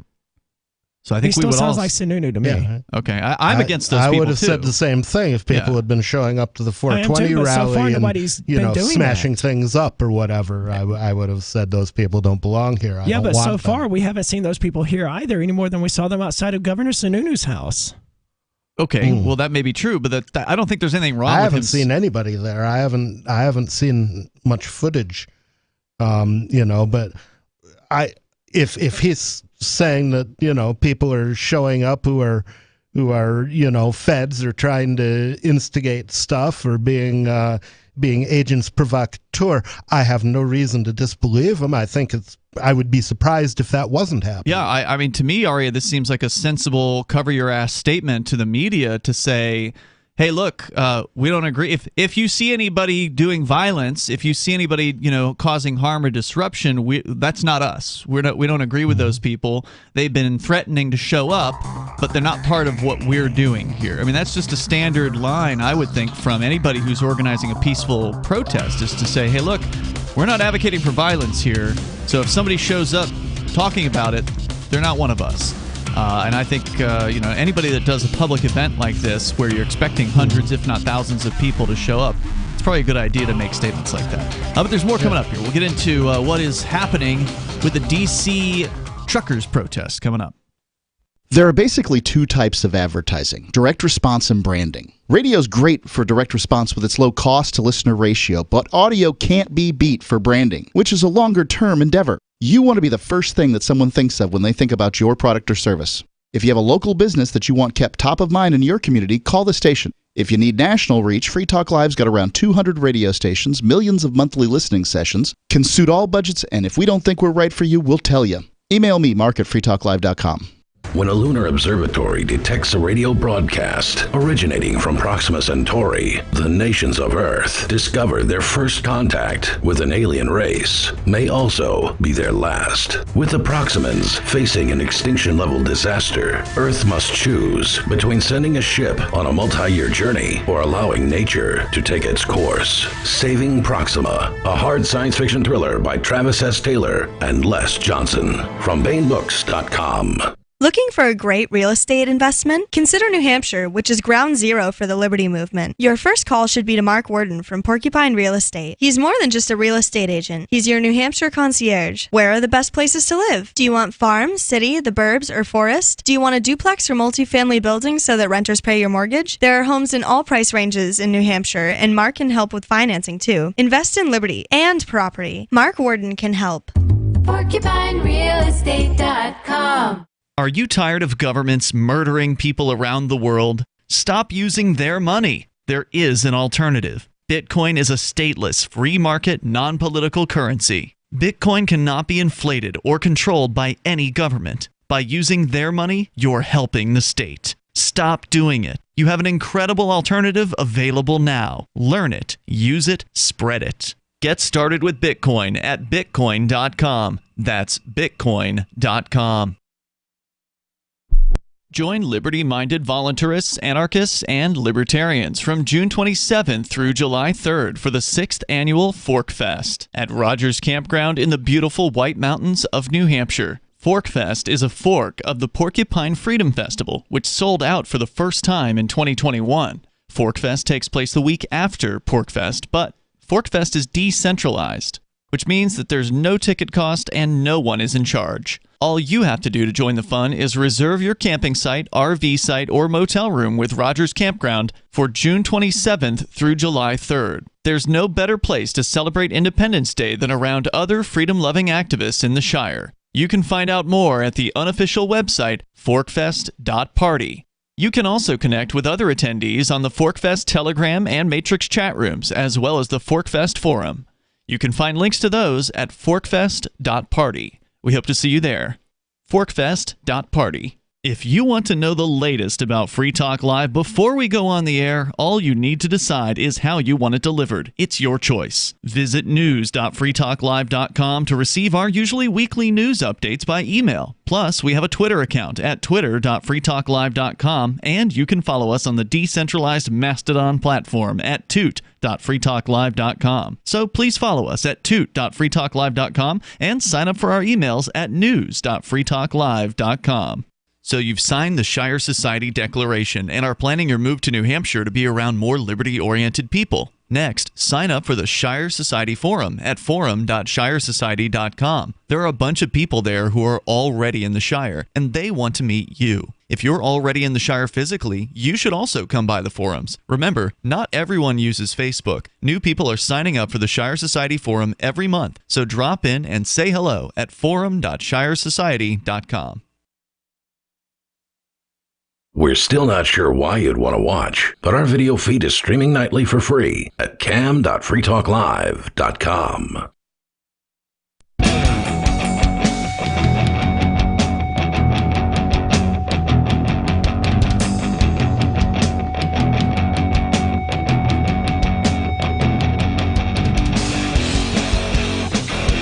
Free Talk Live. You can bring up whatever you want here. The number is 603-283-6160.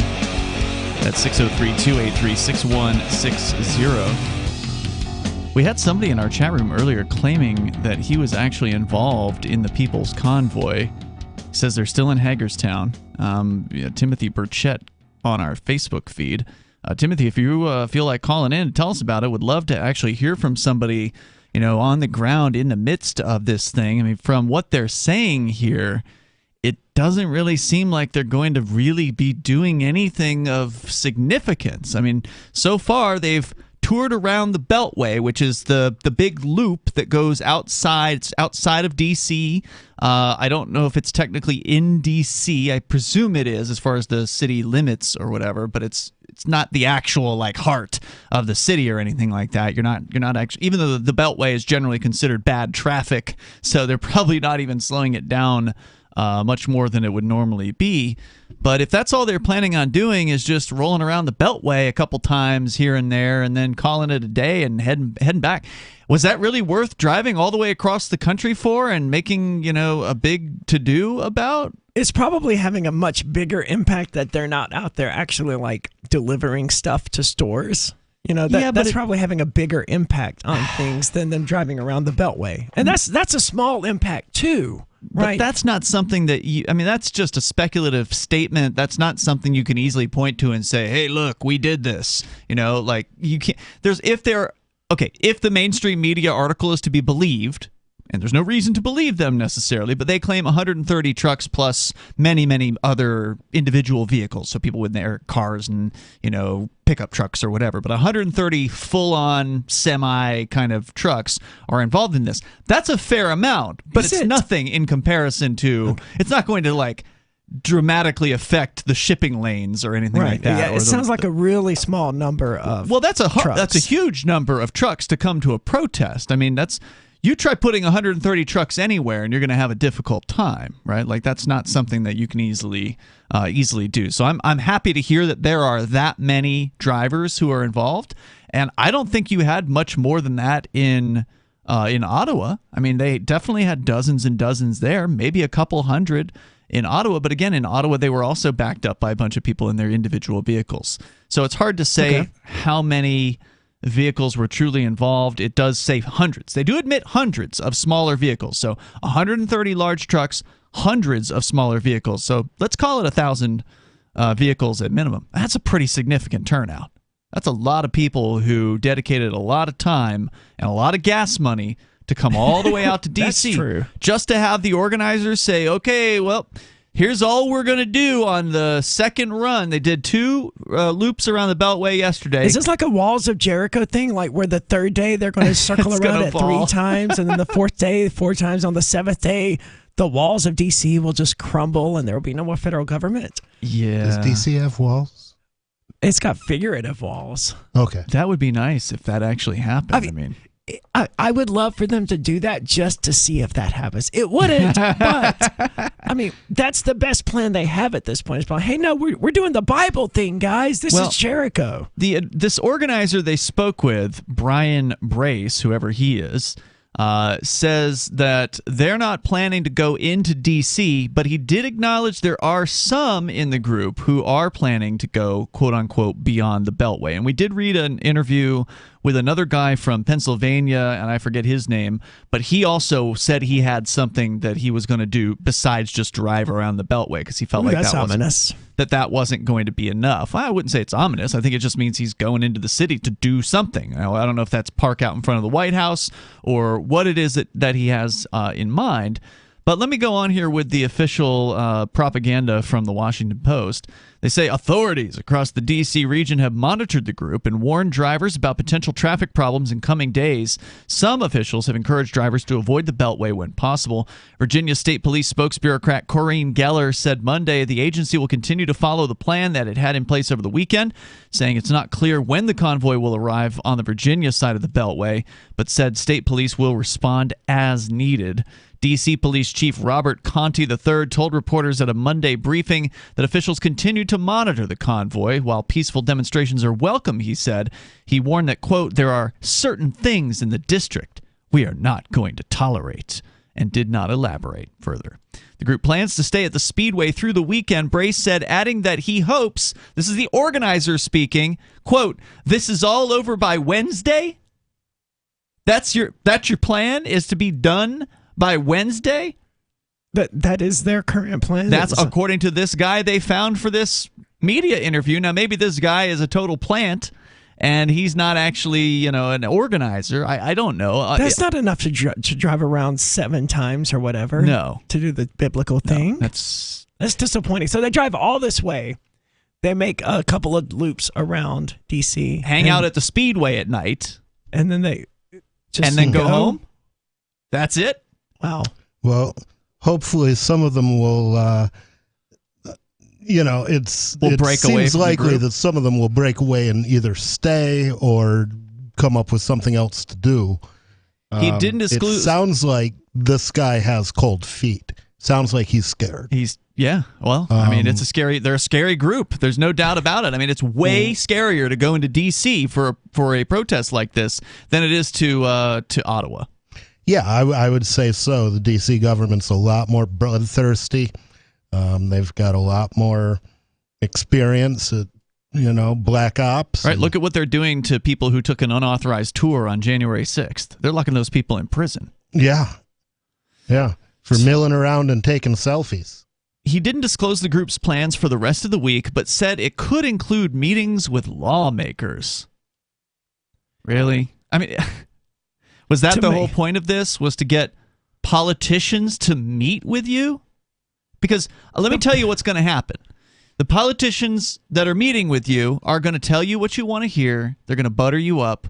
They're going to try to get your support for their re-election campaign, and they're going to do absolutely nothing for you. That's all we've seen this entire year since all of the COVID nonsense finally went away. There was no science behind the Democrats suddenly reversing their positions. Nope. None of the science changed here in King when they're like, hey, yeah, we don't really need the mask anymore. Nothing changed. It just became politically unpopular for them to continue holding those positions. Right. We actually read there was like it wasn't a press release. It was a leaked memo that came out from Biden's polling firm advising Democrats to back down, quote unquote, take the win on COVID, pat yourselves on the back, and stop talking about restrictions because you're going to lose the next election if you keep going with this restriction stuff. They've already lost it, as far as I can tell. And I'm not sad by that. I'm not happy about it, but I'm not sad by it.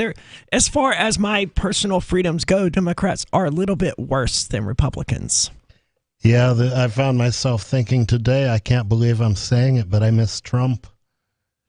Trump was funny. He was at least entertaining. Trump was hilarious. Yeah. He was one of the great trolls of history. Well, now apparently if you have an iPhone, you can get on his new Truth Social website. Well, I don't have an iPhone. Well, you can I'm really not queue. Interested. If he's not trolling the whole country, it's no fun to watch. All right, so we're going to keep our eyes on this People's Convoy. Hope something, interesting happens. But so far, apparently it's just touring around the Beltway with a fairly large number of people. Are they going to do anything else? If you know, call us. Karl Wattner, longtime proponent of a voluntary society, died last December. You may have seen his articles published on his website, voluntarist.com, in his newsletter, The Voluntarist, the Mises Institute, or elsewhere over the last 40 years. His newest book, I Must Speak Out, Volume 2, The Best of the Voluntarist, is now available via Liberty Under Attack Publications. This 430-page second volume spans the years of 2000 through 2020 and includes articles by Karl Wattner, Hans Hermann Hoppe, Karl Hess, Benjamin Tucker, George H. Smith, Lysander Spooner, Pete Eyre, Joyce Brand, and many others. I Must Speak Out is for the newly initiated, the veteran voluntarist, or anywhere in between. Buy the book now at libertyunderattack.com/voluntarist. For more great content on building a voluntary society and for Karl's extensive archives, check out voluntarist.com. From Feature Story News in Washington, I'm Simon Marks. Another round of talks between Russian and Ukrainian officials has ended with no major progress on the creation of humanitarian corridors in Ukraine. Once again today, the Russians shelled civilians after a ceasefire was due to come into force. FSN's Ryan Thompson has been covering today's talks. He's on the Polish-Ukrainian border. Both sides accuse the other of breaking the ceasefire and thus not honoring the terms of the agreement. The word from Ukrainian representatives at the meeting is that they did move a little bit towards the margin, but it is still very, very far apart in terms of a common agreement here. Russian officials said the talks had failed to live up to their expectations, but they have confirmed Foreign Minister Sergei Lavrov, now sanctioned by the West, will meet his Ukrainian counterpart, Foreign Minister Dmytro Kuleba, in Turkey on Thursday. The Kremlin insisted there can only be a cessation of hostilities if Ukraine recognizes Russian sovereignty over Crimea and eastern Ukraine, agrees never to join NATO or the European Union, and agrees to full demilitarization. President Volodymyr Zelensky, speaking through an interpreter, gave his reaction to those demands to America's ABC News. This is another ultimatum, and we are not prepared for ultimatums. What needs to be done is for President Putin to start talking, start the dialogue, instead of living in the informational bubble without oxygen. I think that's where he is. He is in this bubble. He's getting this information, and you don't know how realistic that information is that he's getting. US officials say they now believe the Russians have deployed all the troops they massed along Ukraine's border in preparation for the invasion. They say Russia's main military convoy remains stalled on the outskirts of Kyiv, but the threat of an all-out assault on the city is still leading many to flee. We just packed our things one morning and left. I'm 18.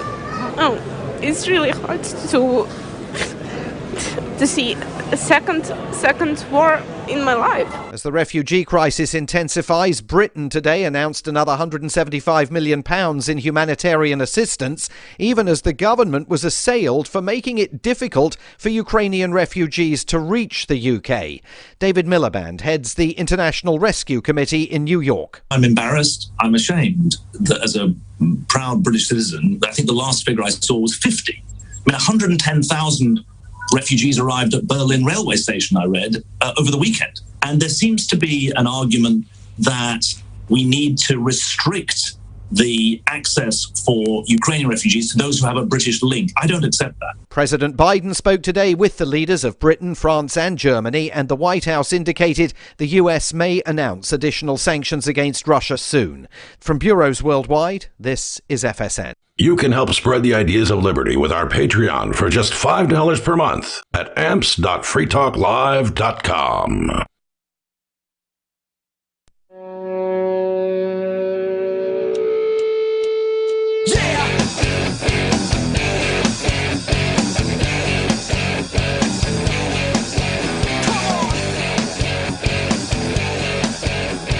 It is Free Talk Live. Phones are open. You can join us right here at 603-283-6160, especially if you have been in the People's Convoy. Are you one of the hundreds of cars? According to the mainstream media, I mean, at the very least, they are admitting in the Washington Post that they saw hundreds of vehicles and plus about 130 full-on tractor-trailer trucks.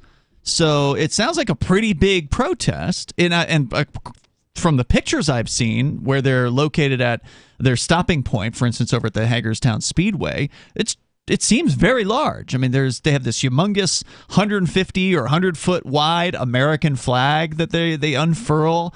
Like, it's as wide as 9 trucks parked right next to one another. Where do you even get a flag that big? That's what I was wondering. Probably China, but I mean, it's how you unfurl that and actually get people. It's amazing.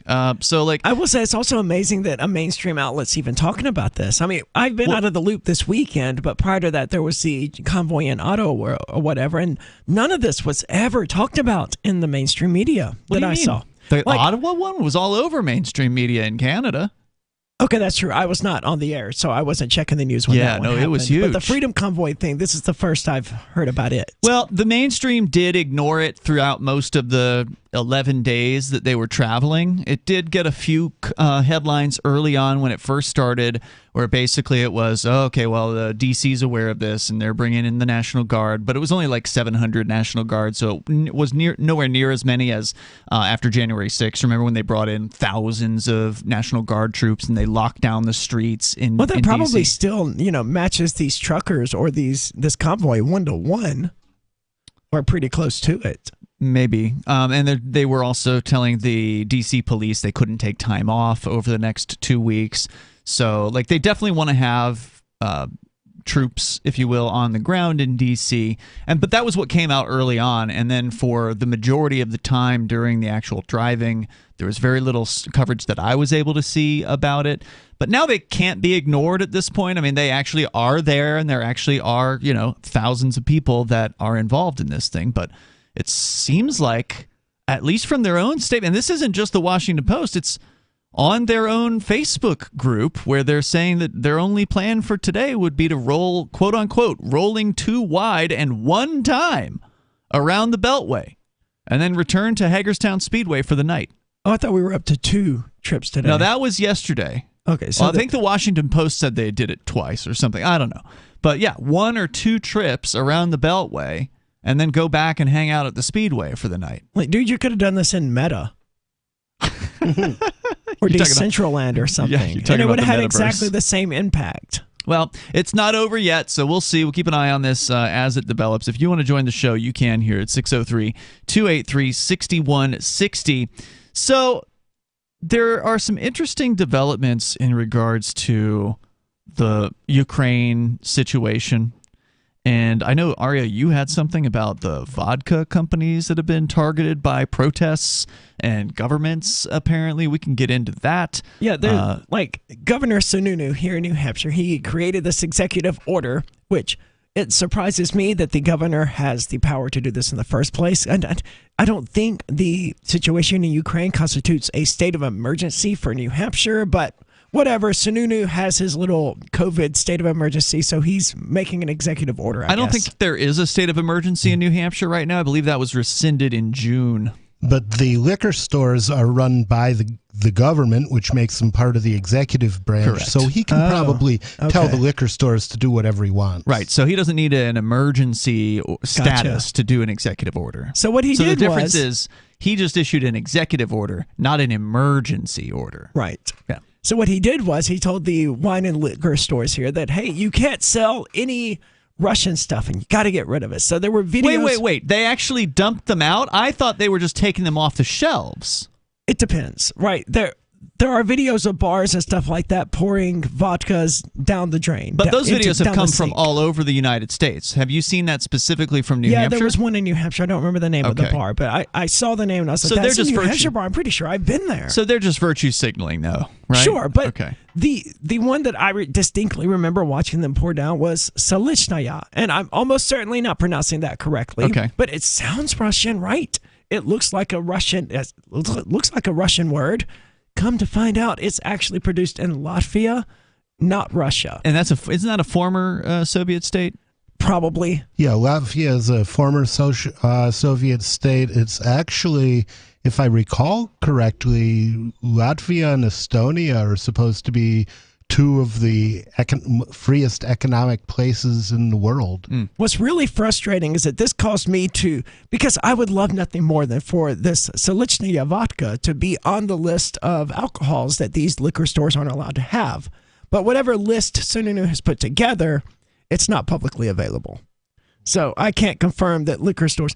I would have to go to the liquor store to see if I could find Selishnya vodka, and I didn't think to do that before I came here today. Far be it from you to go to the liquor store. Well, yeah, I haven't had anything stronger than ciders other than like Friday night in like 3 weeks. So you have not seen any evidence that the state of New Hampshire has poured out the liquor. Right. Okay. But there have been bars doing it. Because that would be pretty upsetting for them to actually pour. I mean, if those are taxpayer dollars they're pouring down the drain, I would not be happy. Well, it wouldn't be the first time some government or company did something stupid like this, or just some individual. When Colin Kaepernick started protesting on behalf of Nike, people would buy Nikes solely to burn them or throw them in the trash or whatever. Which sounds like a windfall for Nike. Yeah, or they would take the Nikes that they already had and it's just like, no, I'm setting these on fire. I'm getting rid of these. It's like, dude, you already paid for it. It's already done. You're not hurting anyone with this gesture. And that's what this ultimately comes down to. But to come to find out, at least this one bar in New Hampshire that was doing this was doing it to vodka that's not even Russian. Well, I suspect most of them probably don't know that. They were probably just rushing to do something. Yeah, and probably most of their customers don't know it either. Yeah. I mean, I assumed when I saw it, like, I was at Liberty Forum this last weekend where I did have a few drinks, and, you know, when I drink a vodka and Sprite. And they were like, what kind of vodka do you want? Do you have any Russian ones? We don't know. We have Grey Goose and something else. I was like, all right, then I don't really care. But yeah. I don't know. Give me a Russian-sounding one at least. This whole thing of punishing the Russian people, punishing Russian business people, punishing... and American people, right? Well, the people importing it, you mean? Well, I mean, this crap, all of these sanctions, that's the reason that gas is current. I mean, you were right there. It was already going up anyway, but it escalated like 33% over the course of like 4 days. We saw it go up because Bonnie and I had to drive out to Manchester in the morning and then drive back to Keene because I'm on curfew on my bail restriction, so I couldn't spend the night in the hotel. So, we had to spend an extra 3 hours driving this weekend when you guys could just hang out at the hotel and crash there. But sorry. It's not your fault. Nobody ever accused the government of logical consistency. But we saw the price of gas go up in the, 12 hours or whatever between when we drove out there and when we drove back to Keene. Like, it went up during that same day. So it's incredible. Right now, there's like a huge range of gas station prices in town. Just on West Street in Keene, one station's got it for like $4.13, and another one's $4.29 a gallon. So they're all up, and they're up in a big way. It's crazy. Wow. Yeah, and it happened in just a span of a few days, and it's solely a result of all of these economic sanctions. Sure, it's hurting the Russian people. It's hurting. I saw a news article today on Drudge Report. It's like, oh, our sanctions are hurting the Russian oligarchs. Okay, they're also hurting the Russian people. The oligarchs are doing just fine. Yeah, they'll and be the okay. American people. Yeah. Oh no, the oligarchs had to sell their yacht. By the way, you were right. Nobody. Latvia. I pulled up the Human Freedom Index. Normally we look at the Economic Freedom Index, but Fraser Institute also apparently has a Human Freedom Index, which I believe looks at both personal and economic freedoms. And Latvia ranked at number 21 on the charts, not far behind the United States at number 15, and Estonia at number 4. Oh, wow. Okay. On the charts. I thought Latvia and Estonia were about the same, but I guess they're still top 20. Edges them out. Yeah, definitely. Still pretty good for a former Soviet state, either way. More coming up here. The number is 603-283-6160. Hong Kong, by the way, down 10 spots on that chart to number 30. So they are heading way down the list. There's more coming up here. You can join us on Free Talk Live. Uncovering the secrets and exposing the lies. That's what the readers of freedomsphoenix.com get every day. freedomsphoenix.com, constantly providing the information, the real news about government policies, and the real relationship we all have with the coercive government. The real condition of the economy, innovations in technology, breakthroughs in energy, health, and computer science. Learn the truth well before it's admitted to in the lamestream media. The corporate media, nothing more than distributors of government propaganda, but now there's an alternative.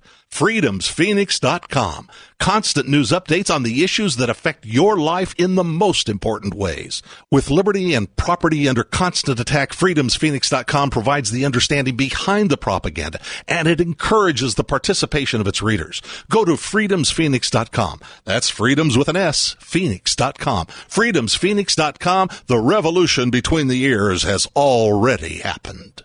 The new 4th edition of Healing Our World, The Compassion of Libertarianism, will take your understanding of liberty to a deeper level and has over 1,300 updated references, new cartoons, and a foreword by Dr. Ron Paul. With discounts for multiple book purchases, the 4th edition of Healing Our World is a great gift for the liberals, pragmatists, environmentalists, and Christians in your life who think libertarianism is cold-hearted. Get yours today at healing.freetalklive.com and use promo code FTL for a $5 discount. There are lots of ways to listen to Free Talk Live. Our podcast has been around since podcasts began, and now the FTL feed is loaded with content besides our full show archives. Did you know that we make it easy for you to customize your podcast subscriptions? We have different feeds, one that includes only our full shows, one with just the Daily Digest, and our main feed that includes everything. You decide what you listen to. It's quick and easy to customize your feeds at feeds.freetalklive.com. That's feeds.freetalklive.com.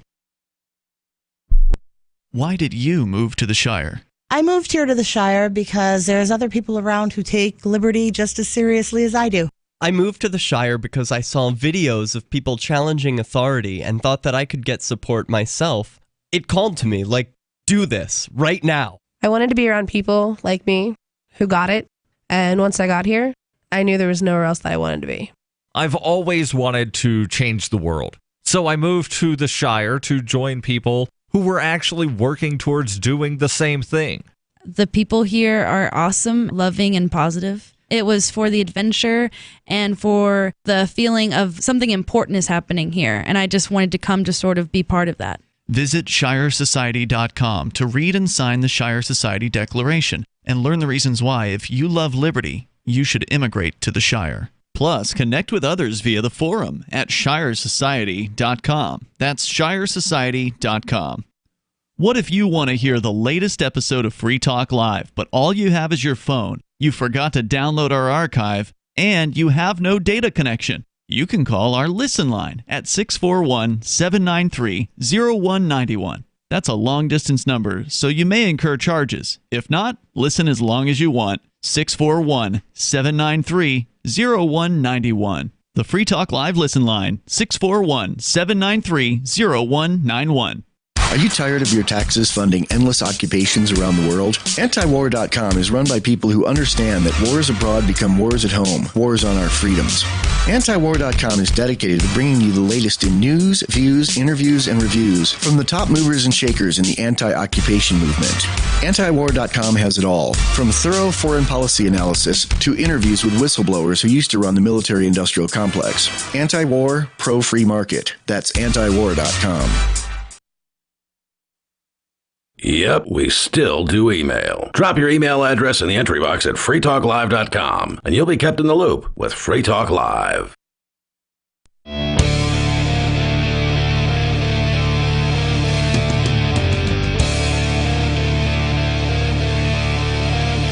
And this is Free Talk Live, and you can bring up whatever you want here. The number is 603-283-6160. By the way, I want to say thank you to Paul, who is a Free Talk Live Gold supporter of the AMPS program. It's a Patreon that you can join over at amps.freetalklive.com, amps.freetalklive.com. That takes you right over to our Patreon. And it is there where you can get signed up with your debit card, credit card, or your PayPal account. You can help us advertise, market, promote, and support Free Talk Live. Paul's gold level, which means that he's doing at least $10 a month. So thank you, Paul, for that support. We definitely appreciate it. It helps us get Free Talk Live on more great radio stations around the country and spread the ideas of freedom as far as we can. You get some cool perks, too. Head over to amps.freetalklive.com. You can get started over there. So since we brought up the Human Freedom Index, I always like to check the bottom 5 on the Human Freedom Index. This is the 2021 edition. You have to remember, whenever they publish, whether it's the Economic Freedom Index or the Human Freedom Index, this is from FrazierInstitute.org. There's also the Heritage Foundation, which does an Economic Freedom Index as well. And Cato does I know they do the freedom in the 50 states. I don't know if Cato does any international ones, but anyway, they always are old by a couple years because, the studies and the data that they use to compile these reports, you have to give them time to come out, but then you have to compile them, and so they usually are 2 years behind. So but we're ravenous for the COVID years. That's what I'm saying. We want to know the data. Yeah, and this cuts off on 2019, so it's through the end of 2019, so this does not factor in anything that happened in the last 2 years. So keep that in mind here. I'll give you actually the top 5, and then we'll go to the bottom 5. The top 5 here, number 1, 2, and 3 tied. I'm sorry, they're not tied. They just didn't change, so compared to last year. So number 1, Switzerland is the highest ranked country as far as human freedom. New Zealand at number 2. Yeah, that one's got to come down the list. Yes. Wow, given that's what they did. Way off. Yeah. Denmark at number 3. Estonia at number 4, up from, by the way, number 5. So Estonia jumped up a spot. And Ireland up from number 6 to number 5. I'll give you the top 10 here. Finland at number 6, tied with Canada for number 6. I'm going to hope to see that one go down the list. What do you mean by human freedom? Is that like personal freedom? Is that how I'm to interpret that? So this has 2 scores. There's actually a personal freedom score and an economic freedom score, and then I believe they're averaging that score to get the human freedom score. So it looks at both. So Canada tied with Finland for number 6. Australia at number 8. Also got to be adjusted. Fall. It's got to come way down. Sweden at number 9 and Luxembourg at number 10. I think Sweden did okay during COVID, if I'm remembering correctly. They did all right, I mean, they were less tyrannical than most of the European nations, if I recall. By far. We go to the end of the list. Anyone want to take a guess at number 165? Keep in mind, North Korea is not on the list. Singapore. No, Singapore is actually not bad. Not if you're not Muslim. In a lot of ways. For personal freedom, Singapore is generally not considered very free. But economically, they tend to be considered very free. Well, if you're a Muslim, you're probably okay. But if you're not, you should probably get out of Singapore. Singapore ranked apparently at number 48 on the charts. Okay. But yeah, usually on the economic freedom list, they're number 2 under Hong Kong. Would it be I'll bet Hong China's Kong too obvious? Number 1 anymore. North Korea, duh. Yeah, North Korea is not on the list. You can't get data out of North Korea, so there's no way to really know. Well, that automatically makes them last, right? They are absolutely one of the worst places to be, but there's no actual numbers that are released. I mean, anything released from North Korea comes from the North Korean government, so you can't actually trust it. Right. So they usually get left off these lists. So you want to take another crack at it?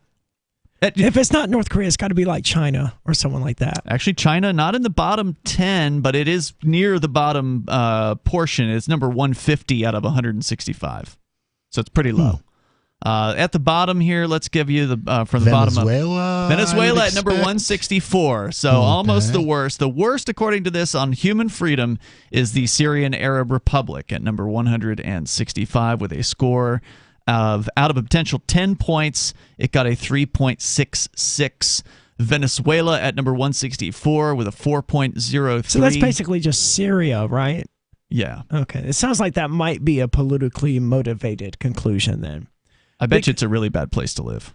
Any worse than Iraq or Iran or Saudi Iraq Arabia? is in the bottom 10. Okay. Yemen is number 163. Sudan at 162. Egypt 161. Iran at 160. To be fair, Yemen would Where's probably Saudi be better Arabia? if Saudi Arabia wasn't bombing them. It's coming up shortly. Somalia at 159, Burundi at 157, tied with Iraq at 157, Libya at 156, and Saudi Arabia at number 155. So right there in the bottom 10. So the Middle East just not a very good place to be if you want freedom. Yeah, not at all. How about Afghanistan? Ooh, that's well, in 2019, the United States was still there, so it probably would have been doing better. Strangely, it is not on the list. That's not suspicious at all. Yeah. Just like North Korea.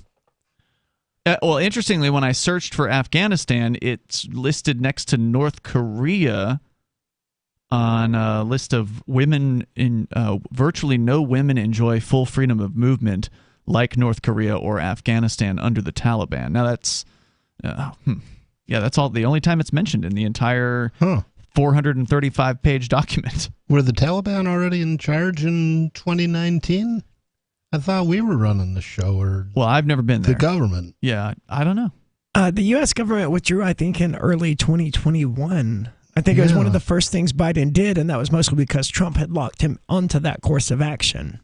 Well, there was that, and I'm also, according to a report on The Hill, he was being told that if he didn't pull out voluntarily, that they were going to get overrun. So I don't know if that's true or not, but that's what was said. Well, it's interesting that we talked about Venezuela here because it actually is in the news, and we were discussing oil prices, which of course are running up to near record levels in the United States. There was one other time when oil did hit over $4 a gallon, and it was, I think, like 2008 or 2009. There was a quick spike up. So it's likely going to break that record here. If it hasn't already today, it's probably going to very, very soon. And you mentioned, Ari, that this is a direct result of the government's meddling with sanctions on the government and the people of Russia. Because, again, the people of Russia... And also the people of America, because we could still be fracking. Well, it's always the people. We are. It's always the people that pay the price for sanctions. It's never the elites. It's never the politicians. It's the people that suffer. And a lot of the people in Russia do not want war. They do not want to invade Ukraine. They don't want to... I imagine that's true everywhere. Yeah. I mean, your average person out there just probably doesn't want to kill a bunch of other people. Right. I'm just speculating here, being an average person. I can't imagine too many people are that bloodthirsty. So here's the interesting thing that has developed, because now that the United States government is saying no oil from Russia, well, they still have to get oil from somewhere. And obviously there's the Middle East, right? There's plenty of it there and everything. But curiously, according to the New York Times, senior U.S. officials are now traveling to Venezuela. You know, that same government that's been starving its own people for most of the last 10 years, that have been so impoverishing through socialism, their own people, that they don't even eat 2 full meals a day and have been losing weight consistently year after year for the last few years. Sounds familiar. Because they're so poor, they can't get clean drinking water easily. It's just an absolutely hellish existence from the stories that we've heard to live there.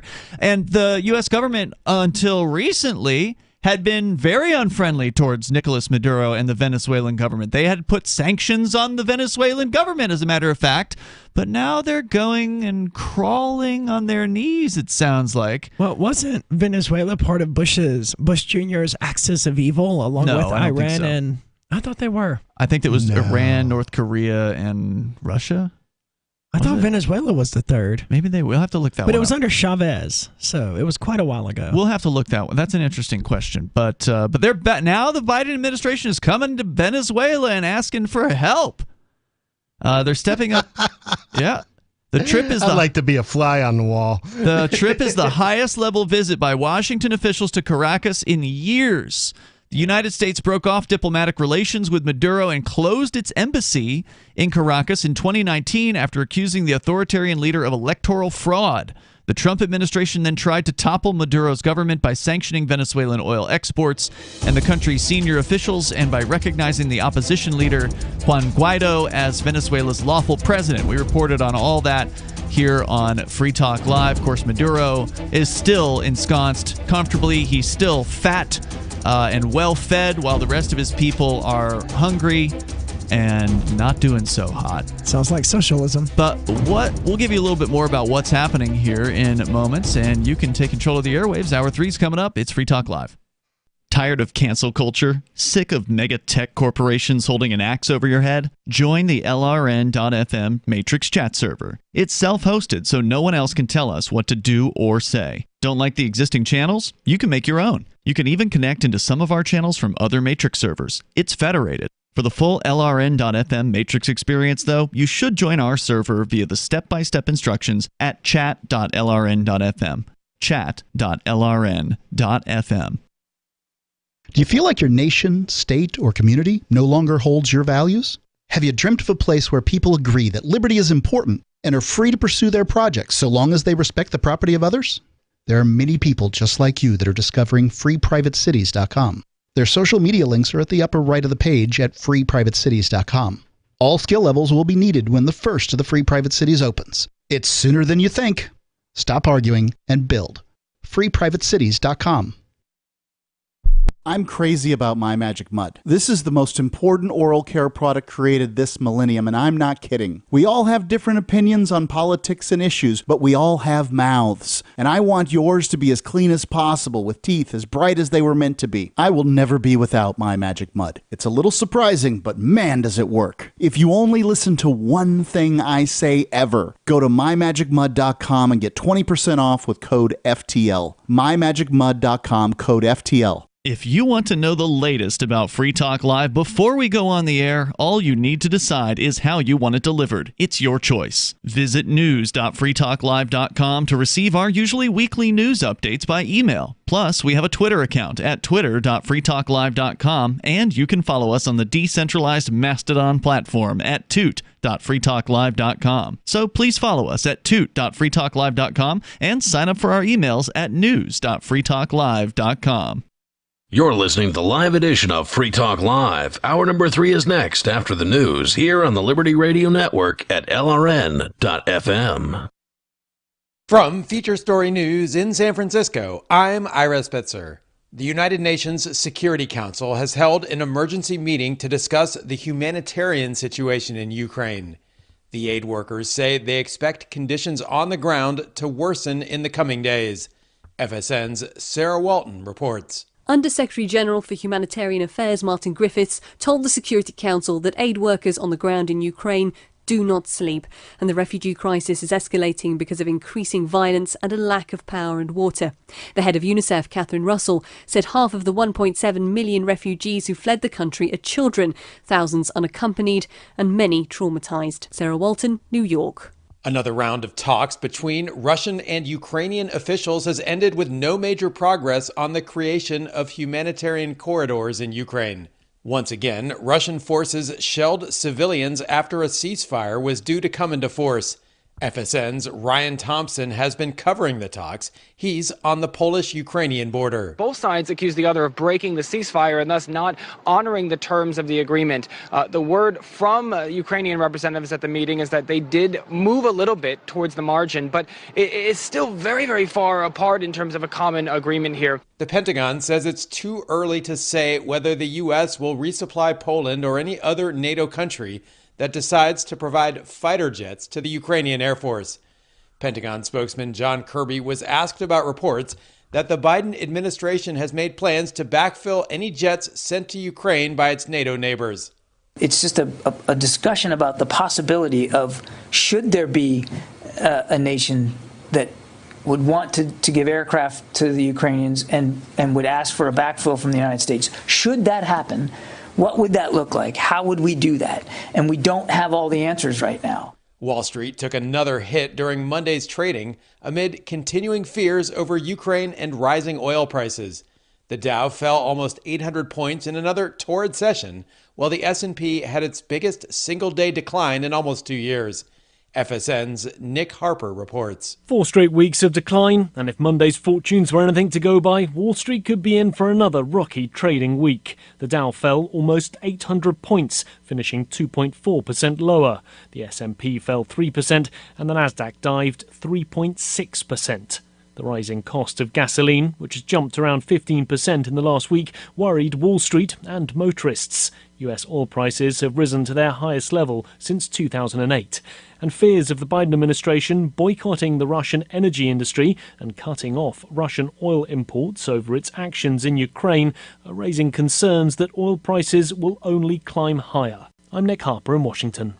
From Bureaus Worldwide, this is FSN. With FSN Spotlight, I'm Simon Marks. This will be the biggest humanitarian crisis in Europe since the Yugoslav wars and perhaps even World War II. Amnesty International's Europe director Niels Musinjek, who spent the weekend urging countries in Western Europe to open their doors to refugees from Ukraine. More than 1.5 million people have already fled, with their countrymen still clamouring for safe passage out of the path of Russia's invasion. The figures now are climbing very rapidly and are likely to reach significantly larger numbers than we see today.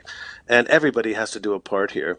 And it's going to need a collective effort on the part of every European country, and everybody can help. This is not going to be a short-term crisis. This will be a long-term crisis. Even if the conflict ends today, the needs will be huge for a long time going forward. And the key is to sustain that solidarity, sustain that welcome, sustain that support. Tiny Moldova has taken more than 200,000 people already and is warning its economy cannot support them. Poland said this weekend more than 900,000 Ukrainians have already crossed its border. Western Europe thought it had seen a migrant crisis arising out of the wars in Iraq, Syria and Afghanistan. The UN is warning it needs to get ready to cut through red tape, open its doors and now save Ukrainians who are also fleeing. With FSN Spotlight, I'm Simon Marks. The main news again. The UN Security Council holds an emergency meeting to discuss the humanitarian situation in Ukraine, with aid workers saying they expect conditions to worsen in the coming days. Wall Street takes another hit during Monday's trading session amid continuing fears over Ukraine and rising oil prices. And the Pentagon considers providing fighter jets to NATO allies who give theirs to Ukraine. That is the latest feature story news. Ira Spitzer reporting. It's the Onion Radio News. The nation's last remaining themeless restaurant has closed. This is Doyle Redland reporting. A once vibrant era came to an end today when Pat's Place, the nation's last themeless restaurant, closed its doors in Cedar Rapids, Iowa. During the heyday of themeless restaurants, Pat's Place achieved a certain amount of notoriety for its unique non-themed food items and unadorned atmosphere. But according to owner Patrick Baines, the times have changed. Lately, we've had only a handful of people coming in to gawk at our posterless walls and mundanely named menu items like hamburgers or pancakes, and then they go someplace like the Rainforest Cafe or Johnny Rockets to actually eat. Plans are now in the works to convert the Pat's Place location into Cedar Rapids' 7th Patty O Touchdown Sports Bar and Good Time Internet Grill. Doyle Redland for the Onion Radio News, online at theonion.com. This is the Onion News Network.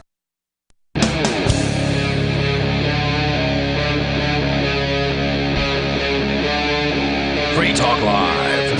It is Free Talk Live as we kick off the third hour of the program. The phones are open for you if you want to join us here at 603-283-6160 in the studio tonight. It's Ian, Aria, and nobody. We're going to tell you more about how the U.S. government that used to be against the Venezuelan government, used to sanction the Venezuelan government. Of course, the people are the ones that suffer from sanctions.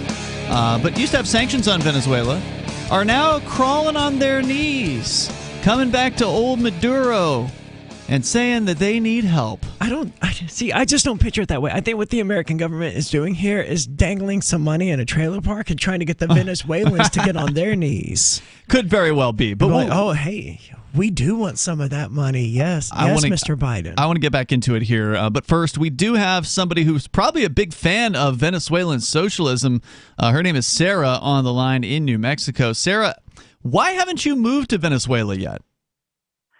Well, it's more important is strengthening the Communist Party in America to educate people that it is good that we're going to buy oil from Venezuela. Because we could prove that communism works in Venezuela. As long as they get money from they're gonna do capitalists. well. As long as they get money from capitalists, right, Sarah? Yeah. Well, I mean, the thing is, it's regime change. Excuse me. So with they're not changing the regime. Maduro is. What are you talking about? He's still fat and happy, and his people are still starving. Well, Trump was to make sure to prove to the world that communism fails in Russia and Venezuela, and they do massive sanctions. But President Biden, he's a socialist. They call Kamala Harris, what is it? They call Kamala Harris. So by trading and buying oil from Venezuela. Maybe they'll save the money and funnel it back to Russia, and then they'll invade the Poland next. So that's the idea. Why was socialism failing in Venezuela before the sanctions? Because people were already starving when the sanctions started. Well, I think I was hearing that. But we don't get the real news. But I think they were taking the money from the capitalists and buying the hospitals for the people. That's what I was told on the communist side. All the better for the people to starve to death.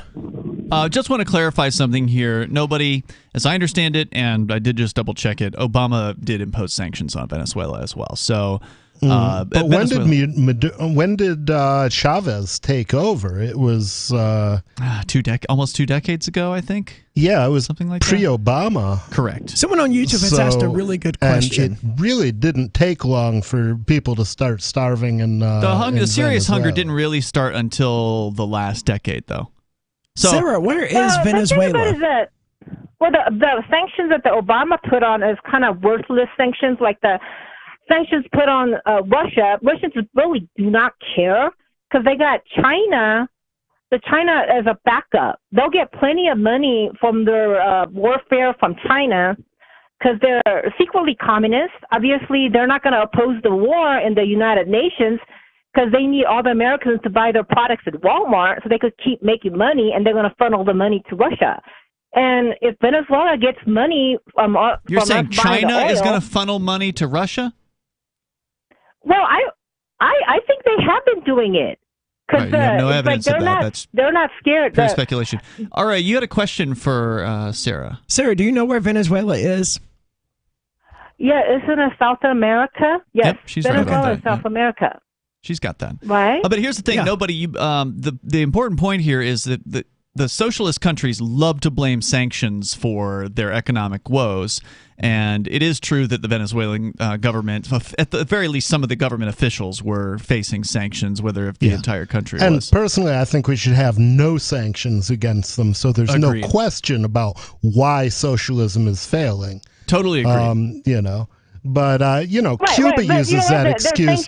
Cuba can trade with any country in the world except the United States, and they're still failing.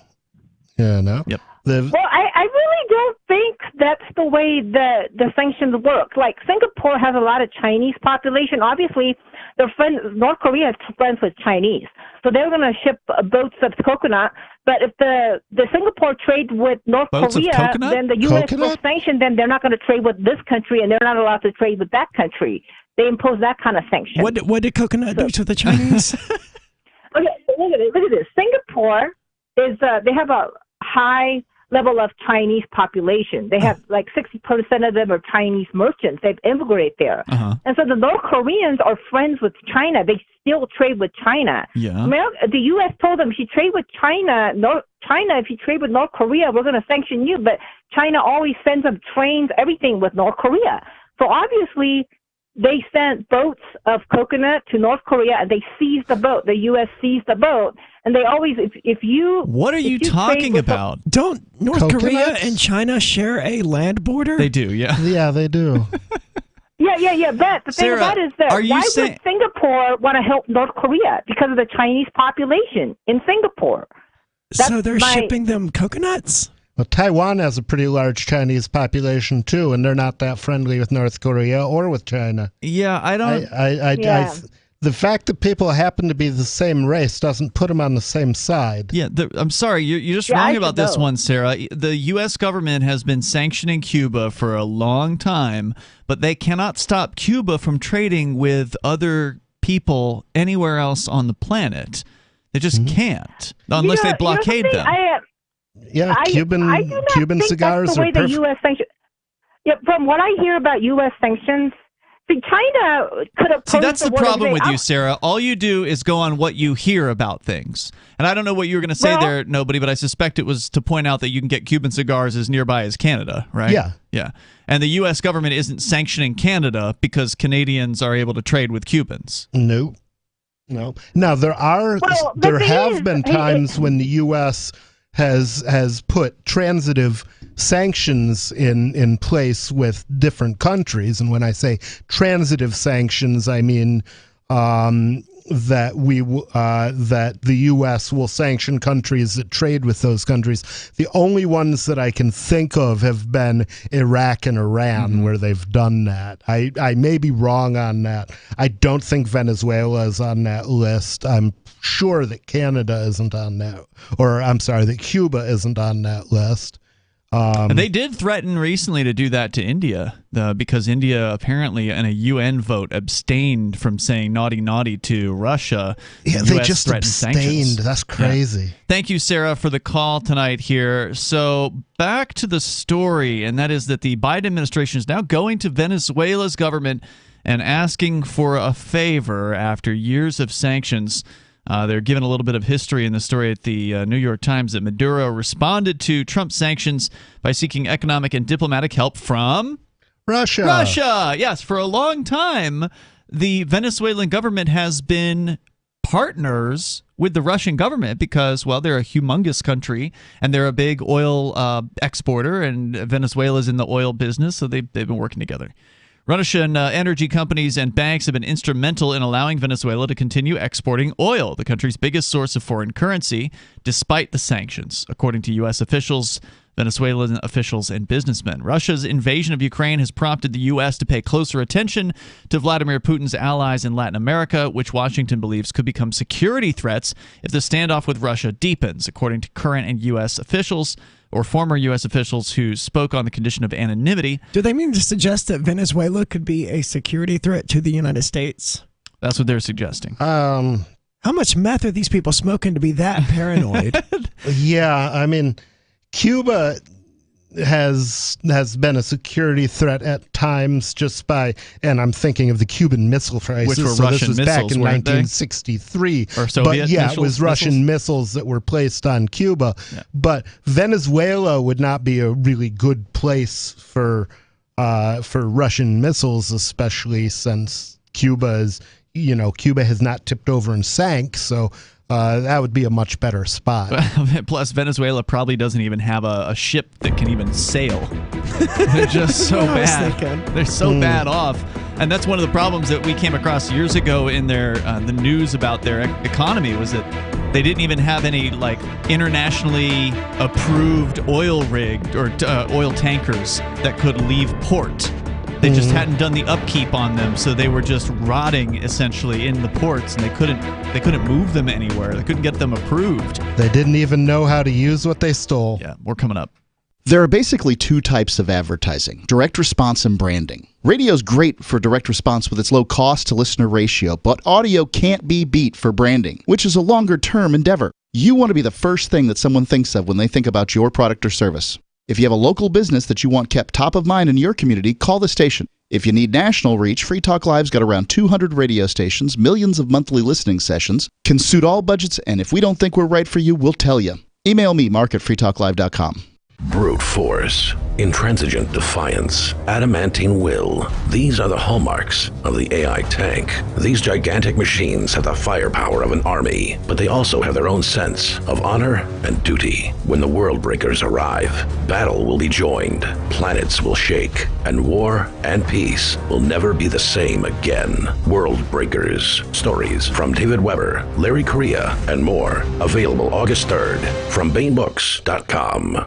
Looking for a great real estate investment? Consider New Hampshire, which is ground zero for the Liberty Movement. Your first call should be to Mark Worden from Porcupine Real Estate. He's more than just a real estate agent. He's your New Hampshire concierge. Where are the best places to live? Do you want farm, city, the burbs, or forest? Do you want a duplex or multifamily building so that renters pay your mortgage? There are homes in all price ranges in New Hampshire, and Mark can help with financing too. Invest in Liberty and property. Mark Worden can help. PorcupineRealEstate.com. Are you tired of governments murdering people around the world? Stop using their money. There is an alternative. Bitcoin is a stateless, free market, non-political currency. Bitcoin cannot be inflated or controlled by any government. By using their money, you are helping the state. Stop doing it. You have an incredible alternative available now. Learn it, use it, spread it. Get started with Bitcoin at Bitcoin.com. That's Bitcoin.com. So the protection of life, liberty, and property is what the Free State Project is all about. But it's an effort to move 20,000 people who understand. It's about demonstrating to the entire country that, yeah, we can have a free market, a truly free market. Making it just a freer, great place to live. It's the world's largest voluntarist libertarian community, and it's only getting bigger. That's amazing, to be able to move to a place where other people passionately believe in being free and independent. What the Free State Project is managing to do, though, is to put their money where their mouth is. It's physically getting up across the country and saying, let's go someplace and let's demonstrate the power of these ideas. There's a lot of kind of philosophy that surrounds liberty. There's a lot of thinking about it and talking about it. But here in New Hampshire, people are doing it. 101 Reasons Liberty Lives in New Hampshire, a documentary by Free State Project Early Movers. Watch it free at 101reasonsfilm.com. 101reasonsfilm.com. There are lots of ways to listen to Free Talk Live. Our podcast has been around since podcasts began, and now the FTL feed is loaded with content besides our full show archives. Did you know that we make it easy for you to customize your podcast subscriptions? We have different feeds, one that includes only our full shows, one with just the Daily Digest, and our main feed that includes everything. You decide what you listen to. It's quick and easy to customize your feeds at feeds.freetalklive.com. That's feeds.freetalklive.com. So you've signed the Shire Society Declaration and are planning your move to New Hampshire to be around more liberty-oriented people. Next, sign up for the Shire Society Forum at forum.shiresociety.com. There are a bunch of people there who are already in the Shire, and they want to meet you. If you're already in the Shire physically, you should also come by the forums. Remember, not everyone uses Facebook. New people are signing up for the Shire Society Forum every month, so drop in and say hello at forum.shiresociety.com. Got Telegram? You can follow our channel there and discuss show prep with other listeners at telegram.freetalklive.com.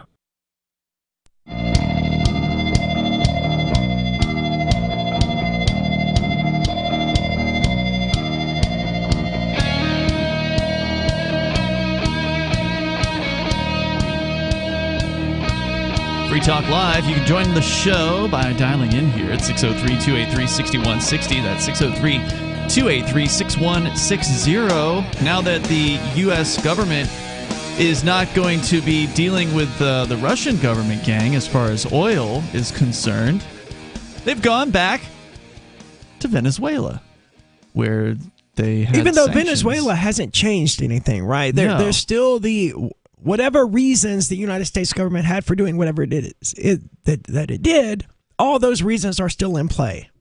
But yeah, now like the corruption, the rampant corruption in Venezuela, the socialism, the fact that their people are, not quite starving, but generally pretty hungry in Venezuela. Yeah, but the American government doesn't care about these starving Venezuelans. Impoverished. Well, they acted like they did. They acted like they were concerned about the whole situation there.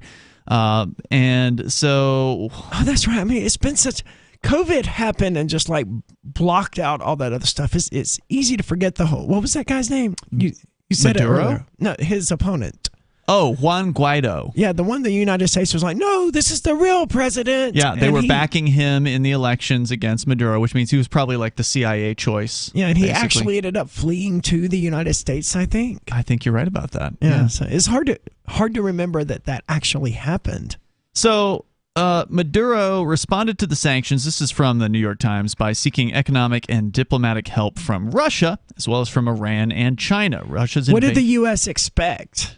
They turned their back on this country. They got to pay. They got to feed their soldiers at least. Right. If you can't do business with the U.S., do business with Russia, which has 140-something million people living in it. It's a big, important nation on the face of the planet.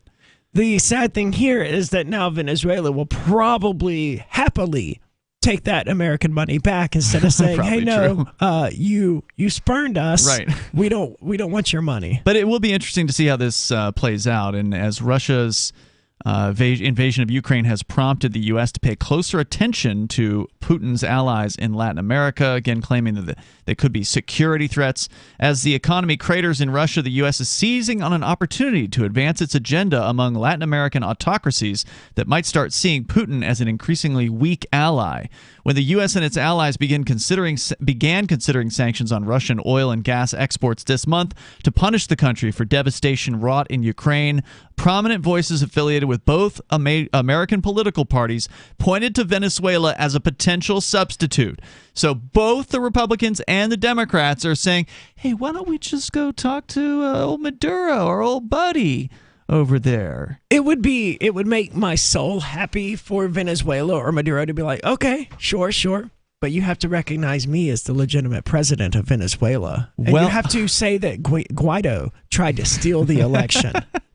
Dude, or no oil. Yeah, I know they won't, but man, the universe needs that kind of irony. Well, I mean, we're not talking about any good guys here, right? Maduro is a piece of garbage. Sure. And the So Republicans, is Biden. yeah, and the Republicans and the Democrats who are going to try to, pimp him or whatever they're going to try to do, are also garbage because they're expecting that people are going to forget, and maybe they don't even know anything about Venezuela to begin, but people are going to just forget about all of the things that have been happening there over the last decade and just say, well, Russia worse, as these people are starving in Venezuela. It's like, all right, well, we'll give some money to your government now that has been impoverishing and torturing the people and stealing businesses, by the way. You want to talk about one of the most socialist nations on the planet, and also one of the least free places, of course. Venezuela literally has nationalized hundreds of businesses. Whole industries have been nationalized and then subsequently run into the ground by the Venezuelan government. And they just want to go back and give them some more business now. That's what they did with the oil industry. They stole all the stuff from the countries or from the companies that were drilling for oil there, and then they couldn't figure out how to use it to get oil out of and the this ground. was decades ago that happened. And they were using, this was when Chavez first took over. Well, they were using, really, I thought the PDVSA goes back further than that. Maybe I'm wrong about that. And people like Sarah don't see any issue with any of this. They just think, oh, well, no, the issue isn't that Venezuela took these companies and ran them into the ground. It's that the United States just didn't give them enough money so they could keep running them into the ground indefinitely. Yeah. And there are countless people like Sarah throughout the United States now clamoring for socialism and communism, whatever, having no idea. Yeah, Venezuela, the same people who think you can sell at a loss and make it up through volume. So you're off by a couple decades, nobody. The history of PDVSA, which is the Petróleos de Venezuela, SA, whatever that part stands for, was founded in the 1970s when Venezuela nationalized its oil industry January 1st of 1976. That was when PDVSA started. All foreign oil companies that had done business in Venezuela were then replaced by Venezuelan companies, and each of the former concessionaires was substituted by a new quote-unquote national oil company. So they managed to make it work for a few decades because, well, oil is valuable, and they managed to pull that off for a while, and then ultimately failed miserably within the last 15 years, if I recall correctly.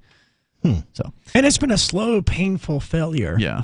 I mean, the people of Venezuela, I remember reading news articles about how they were purifying sewage water and stuff like that because they had nothing else to drink and just constant brownouts. Venezuela people can't even print their own money because they're too poor. They outsource it to a different country. And they do it to a private company. And they have to pay them in U.S. dollars. Or euro. Or euros because that company won't take the Venezuelan currency. that they print. It's so laughably bad that I like it for the Venezuelan people that they could get some of these American dollars, but if the Venezuelan it's going to go to the government. I know, it's not going to the people. But pennies of it will go to the people, and maybe they can use that to buy some Bitcoin or something and actually secure some economic freedom. It's not a done deal yet. Well, BCH is actually doing pretty well in Venezuela. That's my understanding. You mean as far as people buying it? That would be Bitcoin Cash. Yeah, a lot of people are accepting it in Venezuela. Well-connected Republicans have been in talks with Venezuelan bureaucrats about restarting the oil trade, including a former Republican congressman from Virginia who's working with a Washington lobbyist who briefly registered to represent Maduro's regime in 2020 and remains in contact with people around it. The Republican Scott Taylor said he spoke Friday night to a Venezuelan businessman who signaled that Maduro's team was eager to re-engage with the United States. Quote, "We should take this opportunity to achieve a diplomatic win and a wedge between Russia and Venezuela," he said in a statement. Former Fox Business host Trish Regan and conservative media personality called for an alliance with Venezuelan to displace Russian oil from the U.S. market. She wrote on Twitter on Friday saying, quote, "Venezuela has the largest source of oil reserves yet. We're handing that to the Chinese and Russians," she said. So it sounds Can we like just stop dividing the world into us and them? And instead, we need to displace these Russians. We need to turn the Venezuelans against Russians. Can we not just, cooperate and live in peace? Can we give that just a shot for a few years? I wish we could, but that's not how they operate. But it's very interesting here that all of a sudden Venezuela, the previous bad guy, is now a potential ally that they think they will be able to bribe and turn them against the Russians. And I guess just look the other way as the people starve, right? Will the people with their Ukrainian lights in downtown Keene start cheering on the Venezuelan government next? Email is easy, instant, and free, and that can be real embarrassing. Email lacks the eye contact and body language you get in face-to-face conversation, or the tone of voice and other nuance you hear in a telephone conversation. Email is just words, often few words. We're all smothering in spam, so we often reply in terse fashion that's easy to misunderstand. And email doesn't cost you a postage stamp, and it lacks the deliberation time it'd take to walk to the snail mail box. So it's easy to succumb to the "oh yeah" stimulus response trap. When in doubt, don't snap back at snippy messages you get. You may have mistaken the sender's intent. And unless you're sending AOL to AOL, there's no unsend. For more tips on critical communication skills for the way things are now, hit survivalspeech.com. I'm Holland Cook. From Feature Story News in San Francisco, I'm Ira Spitzer. The United Nations Security Council has held an emergency meeting to discuss the humanitarian situation in Ukraine. The aid workers say they expect conditions on the ground to worsen in the coming days. FSN's Sarah Walton reports. Undersecretary General for Humanitarian Affairs Martin Griffiths told the Security Council that aid workers on the ground in Ukraine do not sleep, and the refugee crisis is escalating because of increasing violence and a lack of power and water. The head of UNICEF, Catherine Russell, said half of the 1.7 million refugees who fled the country are children, thousands unaccompanied, and many traumatised. Sarah Walton, New York. Another round of talks between Russian and Ukrainian officials has ended with no major progress on the creation of humanitarian corridors in Ukraine. Once again, Russian forces shelled civilians after a ceasefire was due to come into force.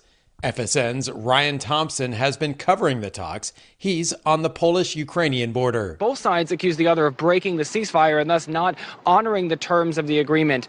The word from Ukrainian representatives at the meeting is that they did move a little bit towards the margin, but it is still very, very far apart in terms of a common agreement here. The Pentagon says it's too early to say whether the U.S. will resupply Poland or any other NATO country that decides to provide fighter jets to the Ukrainian Air Force. Pentagon spokesman John Kirby was asked about reports that the Biden administration has made plans to backfill any jets sent to Ukraine by its NATO neighbors.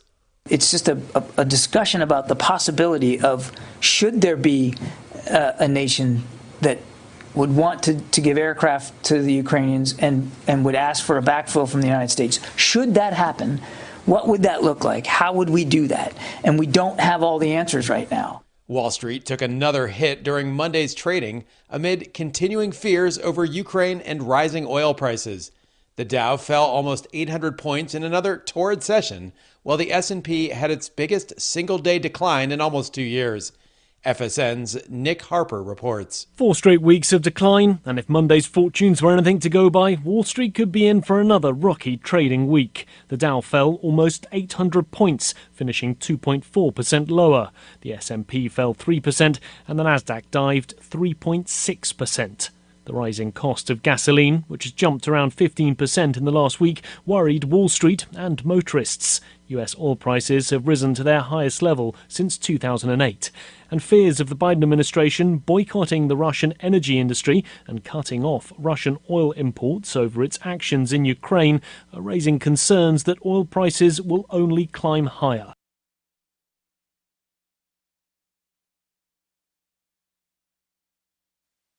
Our Matrix server is about as free as internet chat can be. Join the existing rooms or create your own at chat.freetalklive.com.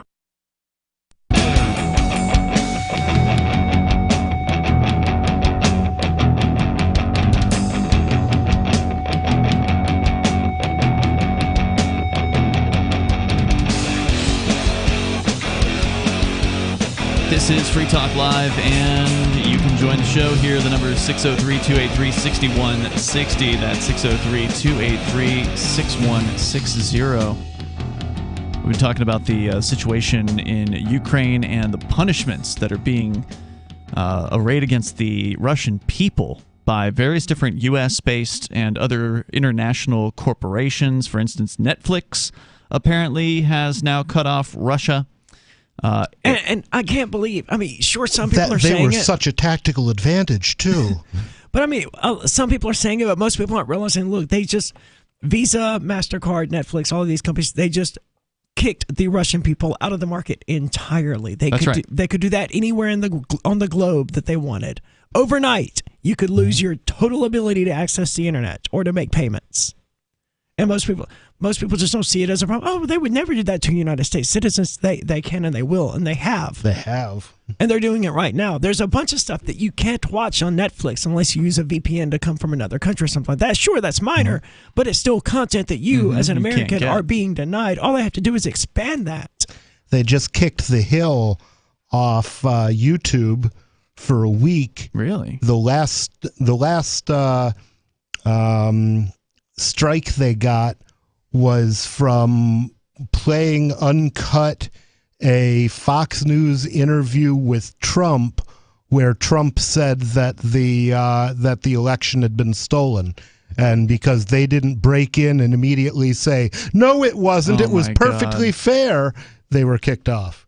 Wow, so reporting the news got them kicked off, basically. Exactly. Well, we know all about that. Without slanting it to the YouTube Democratic Party approved party line, which makes me think more and more that the election was stolen, because you don't have to go to that kind of lengths to reinforce the results of a fair election. Another company that has stopped in Russia, Airbnb. So punishing the Russian people who had been making maybe a little bit of money on the side by renting out their third room or guest house or whatever. How could this possibly affect anyone except the average Russian person? That's what I'm saying. Most of these punishments, quote unquote. Remember, the federal government and the European unions, for the most part, they supposedly were just targeting certain Russian banks and the supposed Russian oligarchs, but yet nonetheless, there's been this huge wave of this corporate implementation of, well, we're just going to go ahead and cut off all of Russia. Monkey see, monkey do, man. We saw the same thing during COVID, where the government might recommend this or that, and then companies are like, oh, no, you have to have your proof of vaccine to work here. You have to wear a mask if you want to interface with the public. Going all in. Yeah. Companies, for whatever reason, they don't have any nuance. When the government does something, they don't say, oh, the government was just targeting Russian oligarchs. We probably shouldn't ban Airbnb and affect the average Russian. They just go, oh, no, we hate Russia too. I suspect the Russian oligarchs really don't care what happens with Airbnb. But I suspect not. But it's probably good for them because they're the ones who own the major big hotels. Hotel chains. Yeah. So that one's gone. And you mentioned Visa and MasterCard. That was the big one over the weekend. And American Express also, I'm pretty sure. Yep, and PayPal as well. And in fact, Forbes has a story about that one as well. Of course, you're welcome to share your thoughts with us here at 603-283-6160. I can't believe crypto isn't just exploding as a result of this, because you can still send people in Russia cryptocurrency, and they can still use it, and they can still make purchases with it. And there's nothing governments or Visa or PayPal or anyone can do to stop it. Yep. Yeah, and it did jump up for a little while after, as soon as the quote-unquote invasion started, it fell. Bitcoin price fell to like $34,000 and then climbed all the way back up to around $44,000 and then took another dive down. So you never can tell what crypto's going to do. But I think you're right, Aria. It's going to happen. It just might be next week or some amount of time with all the money printing going on around the planet by central banks, with the insanity of all of these financial restrictions on these people. People are probably right now looking into the alternatives, right, as they're realizing that, oh my God, I just lost my debit card. I just lost my my credit card processing. I got to find something else. That's the time. I mean, unfortunately, whether we like it or not, people are not motivated to change until it is forced upon them. So we can sit here and talk for years, as we have, about cryptocurrency, and the average person isn't going to make a move into cryptocurrency until they finally, the situation in life forces them to do it. The same way that people don't take police abuse seriously until it hits them or a direct family member or a friend. Same thing's happening here. It's sad, but it's so true. Yeah. Well, hopefully this is the kick that these people need to actually get into cryptocurrency. So the story here from Billy Bambro over at Forbes, he's one of their crypto and blockchain writers. He says the world's largest payment card networks, Visa and MasterCard, as well as PayPal, have suspended their services in Russia, with the moves described by one crypto expert as, quote, a bigger earthquake than the SWIFT ban. He says, quote, we're compelled, or this is the Visa. That's probably true. This is the Visa boss man. Quote, we are compelled to act following Russia's unprovoked invasion of Ukraine and the unacceptable events that we have witnessed. Well, they weren't compelled by the state. They did this on their own volition. I'd take them a lot more seriously in their commitment to human well-being if they did the same thing to America when the Americans invaded Iraq and Afghanistan for absolutely no reason. And that was actually the point that the boss over at Kraken, the cryptocurrency exchange, made when he explained why he wasn't going to cut off Russian users from his exchange. He said if we were to cut off all the people, all the innocent people who are part of the country that has unjustly invaded somewhere, we would have to cut off all our U.S. users. Yeah. And he said they're not going to do that. The chief executive, Alfred Kelly at Visa, said that their company would start cutting off transactions, quote, over the coming days.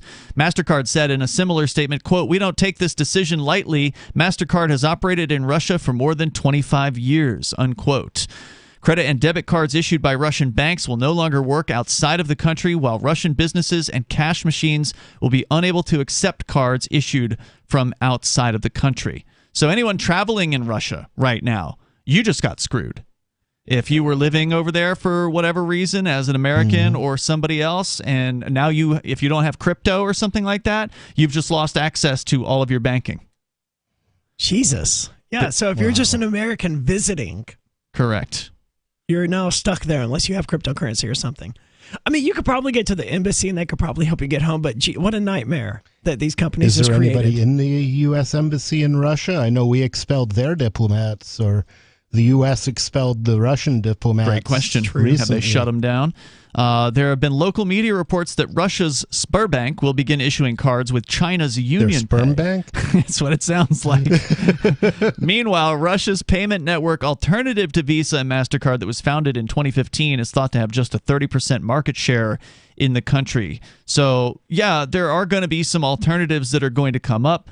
And then Visa and MasterCard, I mean, are they ever going to be able to regain their foothold if they decide to turn operations back on in Russia after China swoops in to... They don't care because they know that sanctions aren't an alternative to war. They're a prelude to war. They know that the end goal, the end result of all of this is going to be the United States being at war with Russia and probably victorious. So by that default, would be really bad. The United States will go in there and will implement its Visa and its MasterCard, and it won't matter what the Russian government has to say about it. If the U.S. goes to war with Russia, there may not be anything left. there may not be anything left, Anywhere. and it may well be Russia and China, because that would be a really opportune moment for China to overrun Taiwan and say, okay, see if you want to go to war with us and Russia.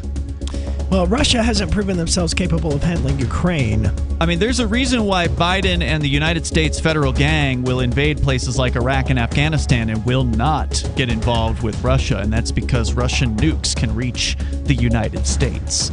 I mean, that's, I think, one reason why you're seeing Joe Biden saying things like, we are not going to get involved in a war with Russia. But things can change. More coming up.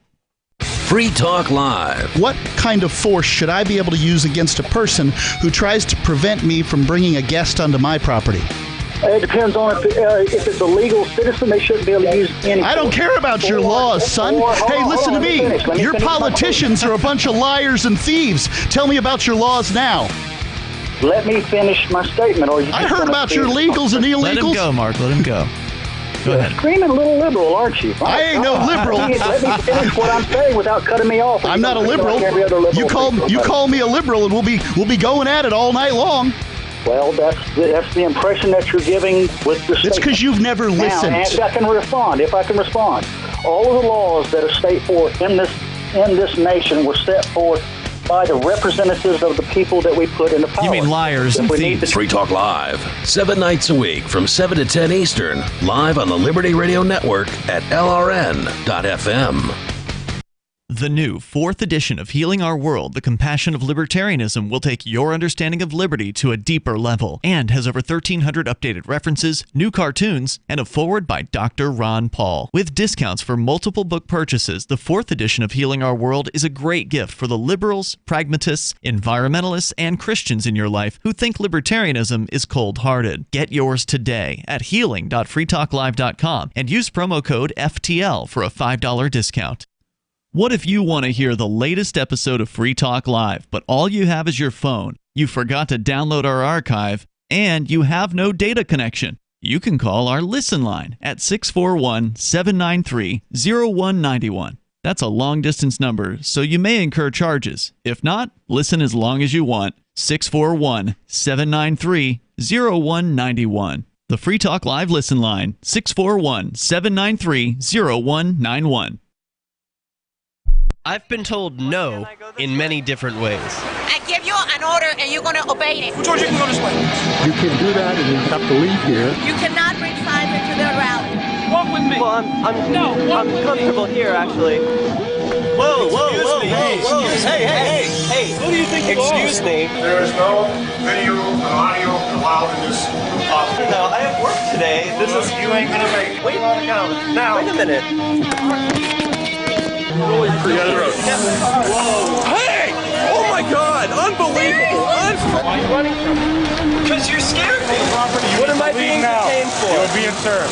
What is this? You're being served. What is this? Bureaucrats have a funny way of telling people no. That's the sound of the men working on the chain. Derek J's Victimless Crime Spree. Watch it for free and order the Director's Cut DVD at victimlesscrimespree.com. Tired of cancel culture? Sick of mega tech corporations holding an axe over your head? Join the LRN.FM Matrix chat server. It's self-hosted, so no one else can tell us what to do or say. Don't like the existing channels? You can make your own. You can even connect into some of our channels from other Matrix servers. It's federated. For the full LRN.FM Matrix experience, though, you should join our server via the step-by-step instructions at chat.lrn.fm. Chat.lrn.fm. Should you be able to earn an honest living free from senseless government interference? The Institute for Justice thinks so. That's why we've spent years defending hard-working men and women from pointless government regulations. Nationwide, IJ has created opportunity by reducing government power, but there is still more work to be done. Visit our website today at ij.org. Let IJ take care of the government so you can take care of your business. You can stick it to the man and big tech. Join our FTL social mastodon at social.freetalklive.com.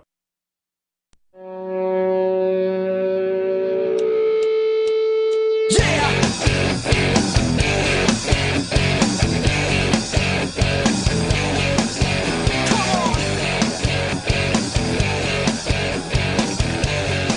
Talk Live. Phones are open here. You're invited if you want to join the show. The number is 603-283-6160. That's 603-283-6160. We're talking about the mainstream payment processors out there. Visa, MasterCard, PayPal, apparently American Express as well. They're all jumping on board this, we picked our government team bandwagon. They're going for the Ukrainian government gang versus the Russian government gang, and they're now cutting off 144 million potential users in Russia because, well, let's punish the people of a dictatorship, basically. Because they haven't overthrown the dictator. That's supposedly and what's sad is they recognize that. They know it's not Putin. They want to punish the Russian people until they overthrow their government. Which never happens. Never happens. The Venezuelan people didn't overthrow Maduro after years of sanctions and even near starvation. But can you imagine being so evil that you openly and knowingly support this ideology? I don't care if we punish innocent people. Right. Let's cut off our own business because we're worried that other people might protest us. Let's cut off 144 million innocents and however many thousands or tens of thousands or hundreds of thousands of innocent businesses there that are just trying to make a living for them and their employees. Nope, no more payment processing. It's just absolutely insane. I want to go to Jack, though. He's in Washington. It may be good for them in the long run because they may become the biggest crypto adopters in the world. If they're smart, that would be the best move they could make. Yep. But it looks like they're just turning to Chinese banks, and they're not yet to the point of adopting crypto. But we'll see. Chinese banks, what could possibly go wrong? Jack, you're on Free Talk Live, calling from Washington. Yeah, I kind of agree with everybody here. I think that everybody or nobody? Well, nobody and everybody. Of course, nobody. Yeah, but. They always say that cliche, that phrase, if you don't learn from history, you're doomed to repeat it. And if you do learn from history, you're doomed to stand helplessly by while everybody else repeats it anyway. Yeah, but this does look extremely familiar to the whole Germany into Poland thing. And remember, the president was Roosevelt, and he didn't want to get involved because there's a lot of peace marching going on. I mean, it's just, I'm not saying it's bizarre. It has so many similarities.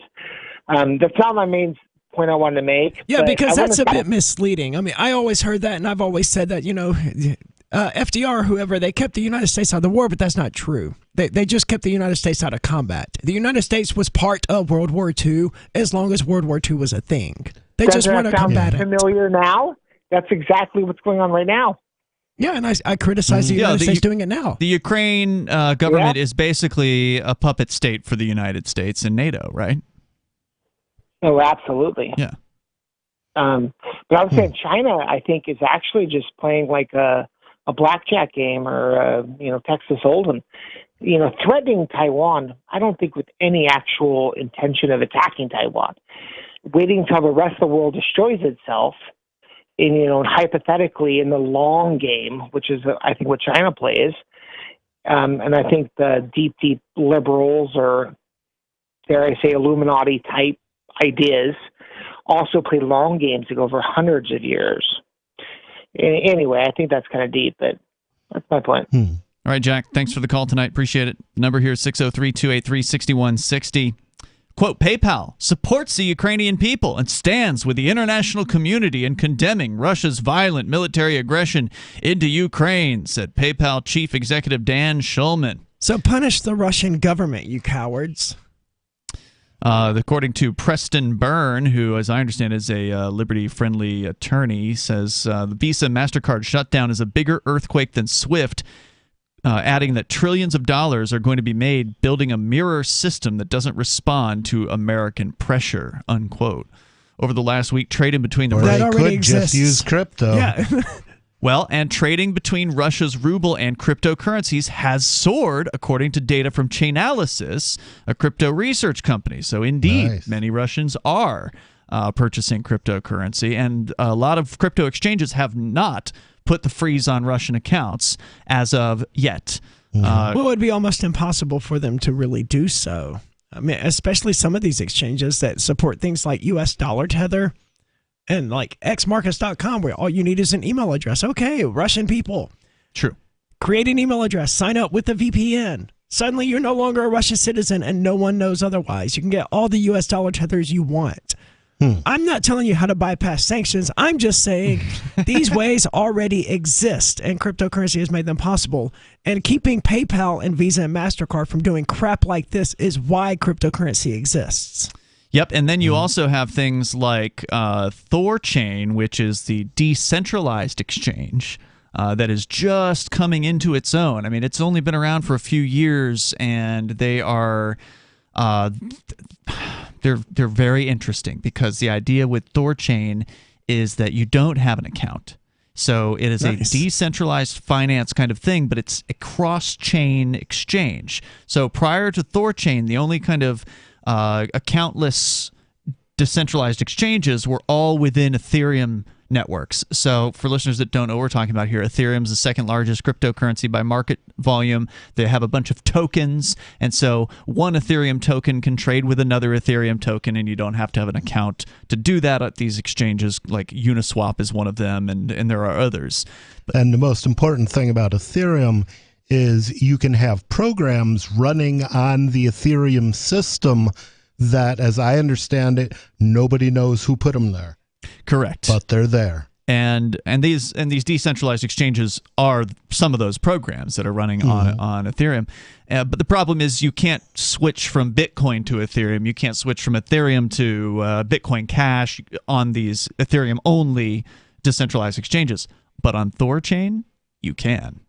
Okay, so it's like a shapeshift, but it's an exchange. But decentralized, an accountless exchange that anyone can go sign up for that is completely, not owned by. In fact, it has different. It's a protocol. So Thorchain is a protocol, and there are other things that interact with that protocol. So there's different websites and different services. Shapeshift, for instance, has last year they went into a decentralized autonomous organization. They've converted from, or are in the process of converting from, a corporation, a centralized corporation, to a decentralized autonomous organization. And one of the things they announced was that they had implemented Thorchain within the Shapeshift app. And so now you don't need to have a know your customer process anymore in order to trade your cryptos on Shapeshift. So this kind of stuff from Visa, MasterCard, and the centralized exchanges is going to drive a lot of interest in things like decentralized exchanges for cryptocurrency like Thorchain. So I think we're going to see that thing explode in the next coming years.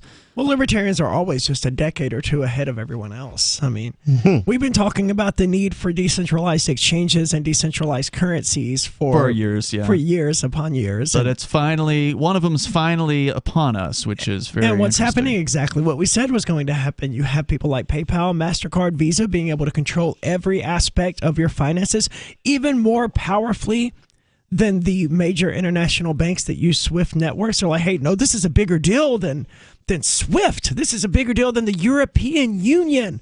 Cutting you out is these American companies saying, no, you can't do this anymore.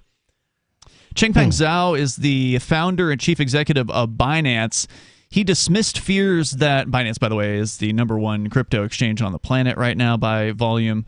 Dismissed the fears that Bitcoin and crypto could be used by Russia to evade sanctions, claiming that, quote, crypto is too small for Russia.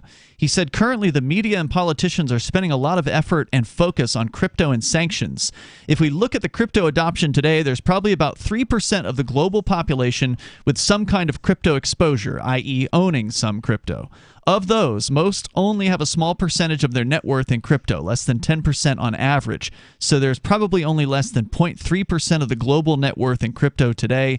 This percentage applies equally to Russia, he said. So I guess until Russia suddenly needs to convert all of their wealth into crypto. Which, if they did, would shoot the prices up big time. Yeah. Bitcoin may not be big enough, but cryptocurrency as a whole, with its $1 trillion-ish market, I think almost it's probably $2 down. It's about $2 trillion for all of crypto. Yeah. Okay. And don't forget the ability to fire up a new crypto at the drop of a hat just by taking some, take the Bitcoin Cash code And I mean, Bitcoin Cash is still at like 10% its chain. maximum, right? I mean, it's got the infrastructure already there to be worth $2,500 per. Oh, so yeah. the people, all we need is 10 times as many people, and the governments throughout the world are providing cryptocurrency with that demand. So they say 3% of the world population. What percent of the world population is in Russia? I don't know offhand. We're going to return tomorrow night. You can join us then. Online in the meantime, we'll be over at freetalklive.com. If you want to know the latest about Free Talk Live before we go on the air, all you need to decide is how you want it delivered. It's your choice. Visit news.freetalklive.com to receive our usually weekly news updates by email. Plus, we have a Twitter account at twitter.freetalklive.com, and you can follow us on the decentralized Mastodon platform at toot.freetalklive.com. So please follow us at toot.freetalklive.com and sign up for our emails at news.freetalklive.com. Do you feel like your nation, state, or community no longer holds your values? Have you dreamt of a place where people agree that liberty is important and are free to pursue their projects so long as they respect the property of others? There are many people just like you that are discovering freeprivatecities.com. Their social media links are at the upper right of the page at freeprivatecities.com. All skill levels will be needed when the first of the Free Private Cities opens. It's sooner than you think. Stop arguing and build. freeprivatecities.com. Is oral health important to you? If you don't like your own teeth, fresh breath, or kissing people, then by all means stop listening. Several years ago, I met Jessica Armand, founder and CEO of My Magic Mud, and I became passionate about the product that she created and never want to live without it. It's clinically proven to whiten teeth, but I find it does much more. They want you to love My Magic Mud as much as I do, so they're giving you a money-back guarantee plus 20% off. Go to mymagicmud.com and use coupon code FTL20 at checkout. mymagicmud.com, FTL20. There are lots of ways to listen to Free Talk Live. Our podcast has been around since podcasts began, and now the FTL feed is loaded with content besides our full show archives. Did you know that we make it easy for you to customize your podcast subscriptions? We have different feeds, one that includes only our full shows, one with just the Daily Digest, and our main feed that includes everything. You decide what you listen to. It's quick and easy to customize your feeds at feeds.freetalklive.com. That's feeds.freetalklive.com. This is the Liberty Radio Network, broadcasting the latest liberty-oriented audio content 24 hours a day at LRN.FM. From Feature Story News in San Francisco, I'm Ira Spitzer. The United Nations Security Council has held an emergency meeting to discuss the humanitarian situation in Ukraine. The aid workers say they expect conditions on the ground to worsen in the coming days. FSN's Sarah Walton reports. Undersecretary General for Humanitarian Affairs Martin Griffiths told the Security Council that aid workers on the ground in Ukraine do not sleep, and the refugee crisis is escalating because of increasing violence and a lack of power and water. The head of UNICEF, Catherine Russell, said half of the 1.7 million refugees who fled the country are children, thousands unaccompanied, and many traumatized. Sarah Walton, New York. Another round of talks between Russian and Ukrainian officials has ended with no major progress on the creation of humanitarian corridors in Ukraine. Once again, Russian forces shelled civilians after a ceasefire was due to come into force. FSN's Ryan Thompson has been covering the talks. He's on the Polish-Ukrainian border. Both sides accuse the other of breaking the ceasefire and thus not honoring the terms of the agreement. The word from Ukrainian representatives at the meeting is that they did move a little bit towards the margin, but it is still very, very far apart in terms of a common agreement here. The Pentagon says it's too